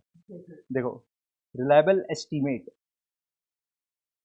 मतलब पास्ट एक्सपीरियंस है। तो मैनेजमेंट के पास, मैनेजमेंट बोलेगा कि पिछले 3 सालों में, पिछले 5 सालों में, पिछले 10 सालों में देखो हर बार क्या डेटा रहा है मेरा। तो उससे अपने को एक आइडिया मिल जाता है कि फ्यूचर में कितना नुकसान होने वाला है। दूसरा क्या हो सकता है? Expert advice. सर अब यहाँ पर इस केस में तो एक्सपर्ट एडवाइस का जरूरत नहीं है, बट मान लो कोई लीगल मैटर है, कोई लॉस, मतलब कोई हम लोग का कोर्ट कचहरी केस चल रहा है। अब उस केस में हम लोग का कितना नुकसान होगा, उसके लिए हो सकता है हम लोग को लॉयर के पास जाना पड़े और लॉयर से पूछना पड़े कि बताओ हम लोग के पास कितना ग्राउंड है इस केस को बचाने का और हम लोग का मैक्सिमम लॉस कितना होगा। तो एक्सपर्ट ओपिनियन लेने का जरूरत पड़ सकता है, एक्चुअरीज का जरूरत पड़ सकता है, सीए का जरूरत पड़ सकता है, कोई कुछ कैलकुलेशन वगैरह का जरूरत है। सीए से पूछ सकते हैं कि ये टैक्स मैटर में मेरा कितना का नुकसान होने का चांसेस है, ये टैक्स में मेरा कितना का पेनल्टी लगने का चांसेस है। तो वो सीए बताएगा, एक्सपर्ट एडवाइस देगा कि हाँ इतना का प्रोविजन बना लीजिए, इतना का नुकसान आपका होने का चांसेस है, एंटीसिपेटेड लॉस, मतलब एस्टिमेट कर रहे हैं अमाउंट। तो रिलायबल कैसे होगा? रिलायबल होगा क्या तो पास्ट एक्सपीरियंस के बेसिस पे, या एक्सपर्ट एडवाइस के बेसिस पे, या फिर event occurring after the balance sheet date. Event occurring after the balance sheet date का मतलब क्या होता है कि 31 मार्च 25 का आप फाइनेंशियल स्टेटमेंट बना रहे हो, क्या वो 31 मार्च 25 को ही साइन हो जाता है? साइन तो 31 मार्च 25 को नहीं होता है ना सर। साइन होते होते से फॉर एग्जाम्पल उसको हो गया 15 जुलाई 2025। अब ये 31 मार्च 25 से 15 जुलाई 2025 तक का जो टाइम पीरियड है, इस पीरियड में भी तो आपका कुछ इवेंट हो रहा है। इससे भी तो आपको आइडिया लग जाता है कि एज ऑन 31 मार्च 25 कितना का प्रोविजन बनाना चाहिए। कोई डेटर है, एक बड़ा डेटर है, वो यहां पर इंसॉल्वेंट घोषित हो गया इस पीरियड में। आप समझना, एक बड़ा डेटर है जो 15 जून को कोर्ट डिक्लेयर कर दिया कि ये इंसॉल्वेंट है। अब हम लोग को उसी से मिलने वाला था 3 लाख रुपया, तो वो 3 लाख रुपया तो पक्का डूब गया, मालूम है ना। अब आप फाइनेंशियल स्टेटमेंट साइन करोगे, अप्रूव होगा कब? 15 जुलाई को। 15 जुलाई को साइन होगा। कौन सा वाला बैलेंस शीट? 31 मार्च वाला। तो अब 31 मार्च वाले बैलेंस शीट में क्या वो 3 लाख रुपया का लॉस जो पता ही चल गया कि लॉस है, क्या आप रिकॉग्नाइज नहीं करोगे? साइन करने के पहले अगर पता चल जाए तो ये 3 चीज के बेसिस पर एस्टिमेट रिलायबल होता है। अब इतना सारा बात कि एस्टिमेट, एंटीसिपेट अगर करना है तो उसका एस्टिमेट करना है, एस्टिमेट करेंगे तो कैसे करेंगे, ये सब चीज अपने को अकाउंटिंग स्टैंडर्ड बताता है, ये सब चीज एएस बताता है। हाँ बोलो। नहीं, क्या हुआ? कुछ बोलना नहीं था तो पक्का? तो ठीक। ध्यान कहाँ था? ध्यान कहाँ था? पक्का? ठीक है। अपने सिलेबस में मेरा बस ये एक ऑब्जेक्टिव था कि आपको एक आइडिया लगे कि जो हम लोग अभी तक पढ़ के आए हैं वो एक कॉन्सेप्ट था जो आपको डेफिनेटली बहुत काम आएगा आगे आने वाले पूरे सब्जेक्ट में, एंड सिर्फ इस सब्जेक्ट में नहीं बाकी सब्जेक्ट में भी 100% काम आएगा। बट ये ऑल टुगेदर एक नया सब्जेक्ट है, पूरा ही नया सब्जेक्ट है, क्योंकि यहाँ पर आपको इंटरप्रिटेशन करना है, हर पॉइंट पे इंटरप्रिटेशन करना है, आपको लॉजिक लगाना है, क्या ये सही है, इसको कैसे करना चाहिए, कॉम्प्लेक्सिटीज अराइज हो रहा है, उस कॉम्प्लेक्सिटी का सोल्यूशन आपको अब निकाल के देना पड़ेगा। सिर्फ डेबिट और क्रेडिट नहीं है, इसको डेबिट करो इसको क्रेडिट करो, फाइनल अकाउंट में यहाँ जाएगा ये यहाँ जाएगा, खाली ये नहीं, लॉजिक के साथ बताना पड़ेगा कि ये क्यों है लॉस, ये क्यों है एक्सपेंस, राइट। एंड उसके हिसाब से आपको ये डिसाइड करना पड़ेगा as per accounting standard, accounting standard का पैरा लगा लगा के, अकाउंटिंग स्टैंडर्ड का प्रोविजंस लगा लगा के आपको बताना पड़ेगा कि इसका अकाउंटिंग ट्रीटमेंट क्या होना चाहिए, इसका अकाउंटिंग ट्रीटमेंट क्या होना चाहिए, ये कॉस्ट में, असेट के कॉस्ट में क्या ये वाला खर्चा ऐड होना चाहिए, ये खर्चा ऐड नहीं होना चाहिए। आप तो कैपिटल एक्सपेंडिचर रेवेन्यू एक्सपेंडिचर के बारे में सुने हुए, right. Capital expenditure revenue expenditure में अपना बहुत हद तक कॉन्सेप्ट क्लियर है कि सर कोई भी असेट को रेडी टू यूज बनाने के लिए जो खर्चा लगता है वो इसमें ऐड कर दो। अब उसमें कौन कौन सा खर्चा इंक्लूड होता है, कौन सा खर्चा इंक्लूड नहीं होता है, कब उसको मानते हैं कि वो रेडी टू यूज हो चुका, अभी तक कब बोलेंगे कि नहीं अभी तक रेडी टू यूज नहीं हुआ, राइट। इसको लेकर के बहुत सारा क्वेश्चंस और बहुत सारा कॉम्प्लेक्सिटीज अराइज होगा। एक एक मान लो एक मशीन है, चलो एक वो है अम्यूजमेंट पार्क है,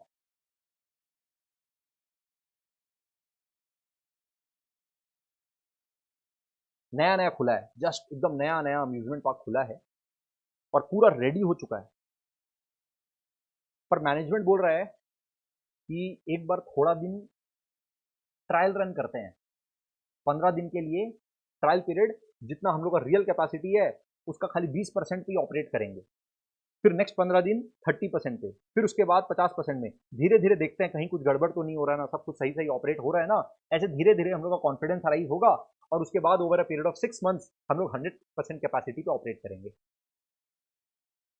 अब जिस दिन ये रेडी हुआ उस दिन तो खाली 20% कैपेसिटी में ऑपरेट कर रहा है, क्या आप इसको रेडी टू यूज बोलोगे या रेडी टू यूज नहीं बोलोगे, डिपेंड करता है, एस बताएगा। हाँ, अच्छा आप बोल रहे हो 20% है सर, अभी आप इसको रेडी टू यूज कैसे बोल सकते हो, चलो ठीक है 50% पे आ गया, अभी बोलोगे रेडी टू यूज, 80% पे रेडी टू यूज हुआ, आप बोल रहे हो नहीं, आप बोल रहे हो 100% पे ही होगा, एस शायद ऐसा नहीं बोलता है, एस बोलता है अगर आप 80% पे ऑपरेट कर रहे हैं that means you are ready to use, तभी आप 80% कर पा रहे हैं, नहीं तो आप 80% कैसे कर लिए अगर आप रेडी टू यूज ही नहीं है तो। 20% में भी रेडी टू यूज बोलना सही है क्या, वो नहीं, ये बात एस बोलेगा। यहाँ पे बहुत सारा कॉन्सेप्ट है जो जजमेंटल होगा, जहां पर आपको अपना जजमेंट अप्लाई करना पड़ेगा, मटेरियलिटी देखना पड़ेगा, उस बिजनेस का नेचर देखना पड़ेगा, उसके हिसाब से ये जजमेंट लेना पड़ेगा कि whether it is actually ready to use और नॉट। ये सब सर हम लोग को क्लैरिटी कब आएगा, अभी तो बहुत कंफ्यूजन अराइज हो रहा है, बस ये आज के क्लास में आइडिया यही था कि थोड़ा कंफ्यूज कर दें कि आप लोगों को अकाउंट्स नहीं आता है, थोड़ा सा एक बार पता चले, अकाउंट्स आता है एडवांस अकाउंटिंग नहीं आता है, ये बात पहले पता होना जरूरी है, नहीं तो एक प्री कंसीव नोशन के साथ जब हम लोग स्टार्ट करते हैं ना कि हाँ अरे ये तो एक सब्जेक्ट है जो मेरे को आता है, तो भाई नहीं, एकदम नया है, पूरा ही नया है, सोचना पड़ेगा, तुमको इंटरप्रेट करना पड़ेगा, तुमको प्रोविजन पढ़ के जजमेंट देना पड़ेगा, केस टू केस बेसिस पे तुमको बहुत सारा क्वेश्चन पूछना पड़ेगा क्लाइंट से, नहीं आप ये भी बताइए ये भी बताइए, अब मेरे पास सारा इनपुट आया, अब हम बताएंगे कि आपको क्या करना चाहिए। एएस खाली एक बात या दो बात को कंसीडर करते हुए आपको एक सोल्यूशन नहीं देता है, बहुत सारे फैक्टर्स को ध्यान में रखते हुए एक जजमेंट देगा कि हाँ ठीक है इसको कैपिटलाइज करना चाहिए कि नहीं करना चाहिए। अभी बोलेंगे क्या रेडी टू यूज है कि नहीं रेडी टू यूज है,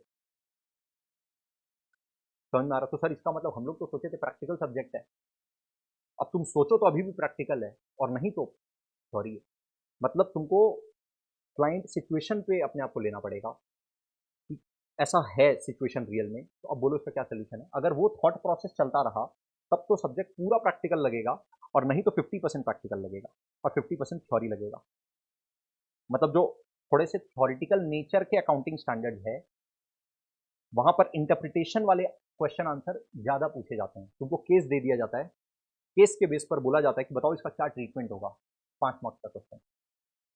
अब तुमको खाली लिख के बताना है कि as per accounting standard 9 this is the provision in the given case, this is the case, so this is my conclusion.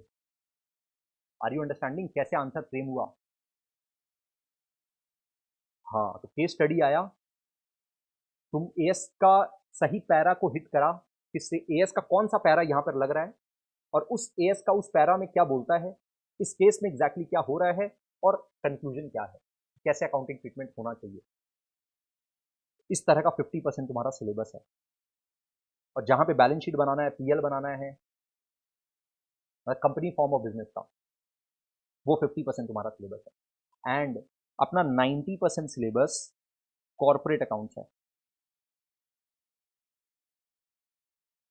Corporate accounts मतलब एक कंपनी का अकाउंटिंग के बारे में ज्यादा बात है। अभी तक जैसे तुम प्रोप्राइटरशिप बिजनेस, पार्टनरशिप बिजनेस के बारे में पढ़ के आया है, अभी पूरा 90% सिलेबस जो एडवांस अकाउंटिंग है उसमें कॉर्पोरेट अकाउंट्स के बारे में डिस्कशन रहेगा, पूरा कंपनी फॉर्म ऑफ बिजनेस का। सिलेबस को अगर हम एकदम शॉर्ट में बताएं, एकदम शॉर्ट में, ये तुम लोग लिखो,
इसके बाद लिखना अमालगमेशन कंसोलिडेशन, उसके बाद पॉइंट नंबर 6 लिखना, आज तक कभी ऐसा हुआ नहीं कि पेंसिल का बैटरी खत्म हो जाए,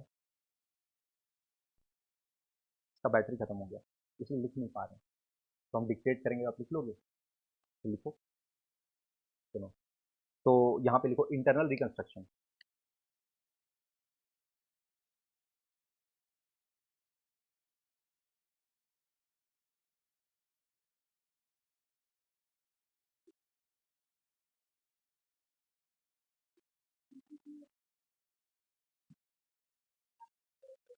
बस होने वाला है। ठीक ठीक ठीक। All the best. Happy day.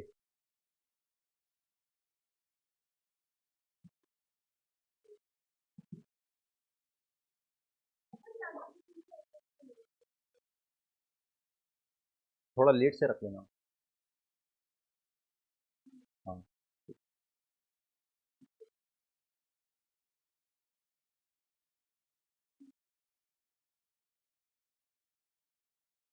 Internal reconstruction,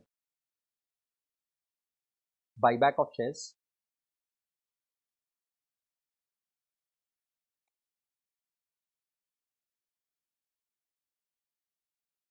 हाँ पॉइंट नंबर 6 था इंटरनल रिकंस्ट्रक्शन, फिर है बाईबैक ऑफ शेयर्स।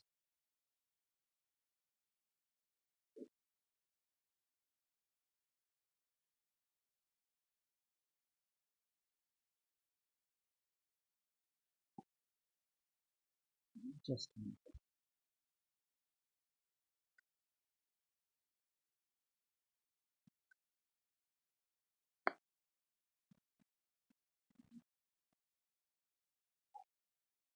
तो अब तुम देखोगे तो ऐसे लगेगा कि खाली 7 चैप्टर्स है, बट ये जो ऑल अकाउंटिंग स्टैंडर्ड्स लिखा हुआ है ना, इट मीन्स 27 अकाउंटिंग स्टैंडर्ड।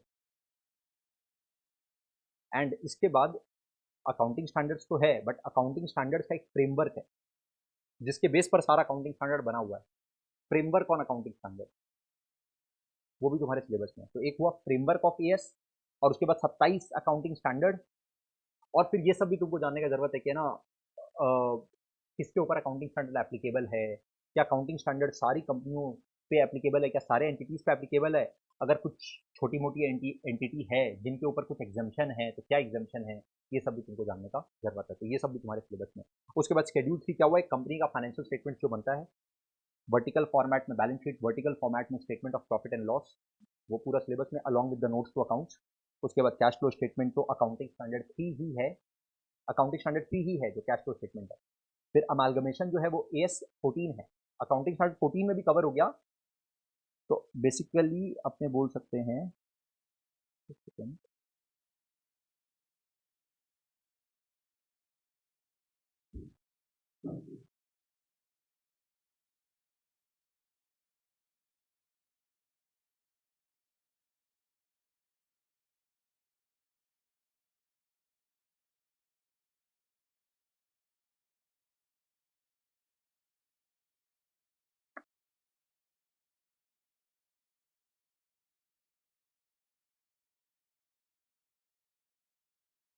तो ऑल अकाउंटिंग स्टैंडर्ड जो लिखा हुआ है ना, उसमें एक एएस 3 है जो कैश फ्लो स्टेटमेंट चैप्टर में कवर्ड है, एक एएस 14 है जो अमालगमेशन चैप्टर में अलग से कवर्ड है, और 3 अकाउंटिंग स्टैंडर्ड मिलके कॉन्सोलिडेटेड फाइनेंशियल स्टेटमेंट है। 3 अकाउंटिंग स्टैंडर्ड मिलके एएस 21, एएस 23, एएस 27 लिख लो। कंसोलिडेशन के आगे लिखो एएस 21, 23, 27, कंसोलिडेशन के सामने एएस 21, 23, 27, एएस 14 लिखो अमालगमेशन के सामने एएस 14, और कैश फ्लो स्टेटमेंट के आगे लिखो एएस 3। राइट, तो तुमको देख के समझ में आ रहा है पूरा का पूरा सिलेबस क्या है, एएस है। इंटरनल रिकंस्ट्रक्शन बहुत छोटा सा चैप्टर है, बाईबैक 2 क्लास का चैप्टर है, शेड्यूल 3 जो है वो फाइनेंशियल स्टेटमेंट्स ही है। तो इसका मतलब सीए इंटर का सिलेबस में तुमको क्या सिखाया जा रहा है, by the end of CA inter का एडवांस अकाउंटिंग का सिलेबस, तुम अकाउंटिंग स्टैंडर्ड्स के हिसाब से एक पूरा का पूरा फाइनेंशियल स्टेटमेंट कैसे बनता है ये तुम सीख जाते हो, पूरा अच्छे से तुमको मालूम हो जाता है। At the end of CA inter का सिलेबस यू शुड बी, तुमको ऐसे सोचना है, आई शुड बी रेडी कि हम किसी एक बड़े कंपनी का भी पूरा balance sheet, PL, cash flow statement, notes to accounts बनाने के लिए रेडी है। अभी तुम क्या रेडी हो, द आंसर इज नो। अभी तुम कोई ट्रांजेक्शन हुआ उसका जर्नल एंट्री पास करना जानते हो, बट उसमें भी अगर कोई कॉम्प्लेक्सिटी अराइज हो गया तो तुम शायद अटक सकते हो। वो वाला चीज खत्म हो जाना चाहिए by the end of our accounting standard. एक क्लास चैप्टर और लिखना जो कि बड़ा चैप्टर है, जो कि कॉर्पोरेट अकाउंट्स है। अभी जितना 7 चैप्टर जो लिखे हैं ना वो पूरा कॉर्पोरेट अकाउंट्स है। 7 चैप्टर्स लिखे हो तो अभी तक 8 चैप्टर, 8वां चैप्टर जो लिख रहे हो वो लिखो ब्रांच अकाउंट्स। ब्रांच अकाउंट्स एक लौता ऐसा चैप्टर है जो पूरा फोकस जिसका कंपनी अकाउंट्स में नहीं है, कॉर्पोरेट अकाउंट्स में नहीं है। ब्रांच अकाउंट्स ही एक लौता एक ऐसा चैप्टर है जो तुम लोग को बचपन याद दिला देगा। बचपन मतलब ट्रेडिंग, पीएल, बैलेंस शीट जो तुम लोग सीख के आए हो वो याद दिला देगा थोड़ा बहुत, थोड़ा दिन तक, 3-4 क्लास तक, फिर वो भी वहां से डेविएट कर जाएगा। ठीक है, फिर वो भी नया कहानी की तरफ मूव कर जाएगा। बड़ा चैप्टर है ब्रांच अकाउंट। ये पूरा सिलेबस करने में हम लोग को अच्छा खासा टाइम, 130 क्लासेस मान के चलो लगेगा। ठीक है, ह्यूज सिलेबस। इसके पहले वाला जो सिलेबस था ओल्ड सिलेबस, उसमें दो ग्रुप 1 में एक अकाउंट्स का पेपर था और ग्रुप 2 में एडवांस अकाउंट्स बोल के था। वो 200 मार्क्स के सिलेबस को इस 100 मार्क्स में कवर कर दिया, उसमें ऑब्वियसली कुछ हटा दिया, 50-60 मार्क्स का पोर्शन हटा दिया। तो एक तरह से अपने बोल सकते हैं कि करीब 150 मार्क्स का सिलेबस को 100 मार्क्स में कॉम्पैक्ट करके दे दिया, और उसमें भी अकाउंटिंग स्टैंडर्ड का डेप्थ इंक्रीज कर दिया। पहले भी एएस था सारा, 3 एएस को छोड़ करके बाकी सारा एएस था, मीन 3 नहीं सॉरी 5 एएस को छोड़ करके बाकी सारा एएस था पहले, 5 एएस नहीं था। आउट ऑफ 27 अकाउंटिंग स्टैंडर्ड पुराने ओल्ड सिलेबस में 22 अकाउंटिंग स्टैंडर्ड हुआ करता था सिलेबस में, वो 5 एएस भी इंक्लूड हो गया, और बाकी जो पहले से एएस था उसमें भी डेप्थ इंक्रीज हो गया, उसके अंदर वैरायटी ऑफ क्वेश्चन और थोड़ा सा डिमांड ज्यादा हो गया। करेक्ट। अपने सिलेबस को किस तरह से कवर करेंगे एकदम पूरा एक लॉजिकल सीक्वेंस रहेगा, एक के बाद एक। तो आप लोग भी अपने जिस तरह से चैप्टर एक के बाद एक सीक्वेंस में करेंगे उसी तरह से करना है। हर एक टॉपिक का पहले बिना लिखे हुए कुछ भी कॉन्सेप्ट समझे, अंडरस्टैंडिंग समझे, एग्जांपल्स लेकर के समझे, उसके बाद उसका क्लास नोट्स और उसके बाद मटेरियल से क्वेश्चन प्रैक्टिस। ये अपना पूरा थ्रू आउट द करिकुलम यही सिलेबस चलेगा। पहले कॉन्सेप्ट अंडरस्टैंडिंग लेना है, फिर उसके बाद उसको क्लास नोट्स में कन्वर्ट करना है और उसके बाद उससे रिलेटेड क्वेश्चंस जो है वो प्रैक्टिस करना है। करेक्ट। तो जब अपने इस तरह से सिलेबस कवर कर रहे होंगे, आप लोग को 3 मॉड्यूल मिला है मटेरियल, 3 मटेरियल मिला है। वो 3 मटेरियल पूरे सिलेबस को आप लोग देखो, इंस्टीट्यूट का मॉड्यूल भी 3 है, तो मोटा मोटी सिलेबस सेम है। थोड़ा बहुत 1-2 चैप्टर हम प्लस माइनस कर दिए, सिलेबस तो ऑब्वियसली सेम है, बट 1-2 चैप्टर जैसे मॉड्यूल 1 में जो है उसमें से एक चैप्टर मॉड्यूल 2 से इंस्टीट्यूट के मैट में जो मॉड्यूल 2 में है वो अपने मॉड्यूल 1 में डाल दिए। मतलब उस तरह से 1-2 चैप्टर इधर उधर किया हुआ है, बट इंस्टीट्यूट का भी 3 मॉड्यूल है, मेरा भी 3 मॉड्यूल दिया हुआ है जिसमें पूरा सिलेबस कवर्ड है। अपने मटेरियल में इंस्टीट्यूट का मटेरियल का सारा क्वेश्चन कवर्ड है, पास्ट ईयर का जो रेलिवेंट क्वेश्चन है वो भी कवर्ड है, एमटीपी आरटीपी का भी जो रेलिवेंट क्वेश्चन है वो कवर्ड है। तो तुम्हारे पास वैरायटी ऑफ क्वेश्चंस जो प्रैक्टिस करने का रहता है ना, वो इसके अलावा तुमको और कुछ भी करने का जरूरत नहीं है। प्रेपरेशन पॉइंट ऑफ व्यू से अगर तुम लोग सिर्फ ये 3 मॉड्यूल जो अपने क्लास में ही पूरा करने वाले हैं, अगर इसको पूरा अच्छे से कर लेते हो तो ये मान के चल सकते हो कि इसके बाहर से और कुछ नहीं आ सकता है। ठीक है। हालांकि एक सरप्राइज क्वेश्चन इंस्टीट्यूट कभी भी दे सकता है, तो इसको अगर हम नंबर्स में पुट करें तो एकदम पक्का 95 मार्क्स तो पक्का इधर से आएगा। कॉन्सेप्ट एक अलग नया वैरायटी ऑफ क्वेश्चन दिया, तो वो भी कॉन्सेप्ट तो अलग हो ही नहीं सकता है, बट एक नया ही क्वेश्चन बना के दिया। तो एक ऐसा अजीब सा क्वेश्चन कभी भी किसी भी एग्जाम में कितना भी तुम कर लो, तुम 500 क्वेश्चन कर लो, फिर इंस्टीट्यूट के पास एक 501वां क्वेश्चन है। ठीक है, तो वो नहीं हो सकता है।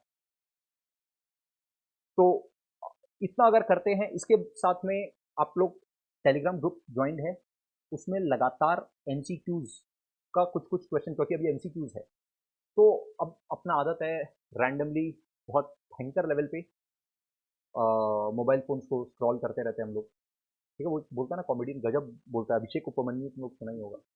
हाँ, वो भयंकर उसको दर्शाता है कि मतलब 2 मिनट रील नहीं देखा तो ऐसे तो सांस ही अटक जाएगा, एकदम एकदम वैसा वाला है। तो अब जब इतना ज़्यादा मोबाइल स्क्रॉलिंग हो ही रहा है, तो कम से कम वो टेलीग्राम ग्रुप लगातार देखते रहो जिसमें एमसीक्यू क्वेश्चन जा रहा है। फिर जो तुम लोग का टॉपिक चल रहा होगा उससे रिलेटेड कोई क्वेश्चन ऑफ द डे जाएगा, वो एक क्वेश्चन ऐसी देख लो। अब मोबाइल इंस्टॉल करना है, लेकिन वो एक बार क्वेश्चन ही अगर देख लोगे तो तुमको वो बात रिकॉल होता रहेगा, याद रहेगा।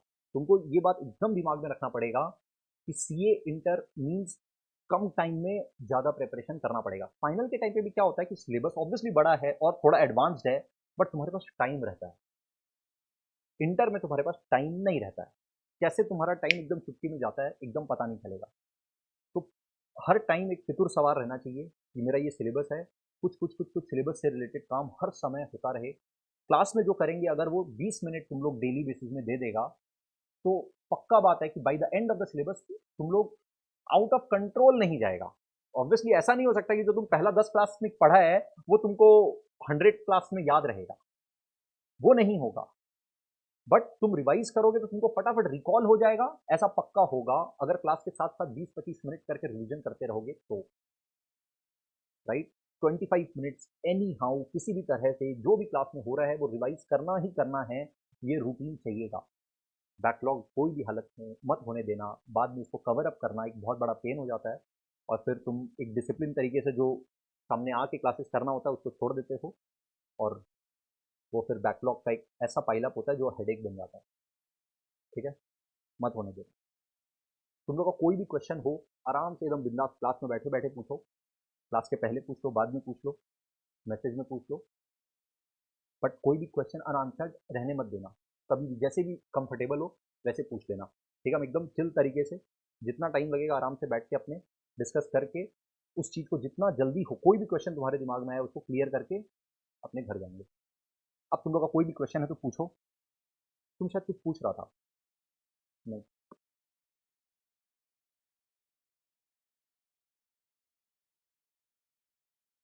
ठीक है, एकदम मतलब कॉन्फिडेंट स्टार्टिंग से फील करोगे ना तो इजी लगेगा सिलेबस। अपने मिलते हैं नेक्स्ट क्लास जिसमें अपने अपना फर्स्ट चैप्टर स्टार्ट कर देंगे। See you in the next class. Thank you so much. Tata, bye bye.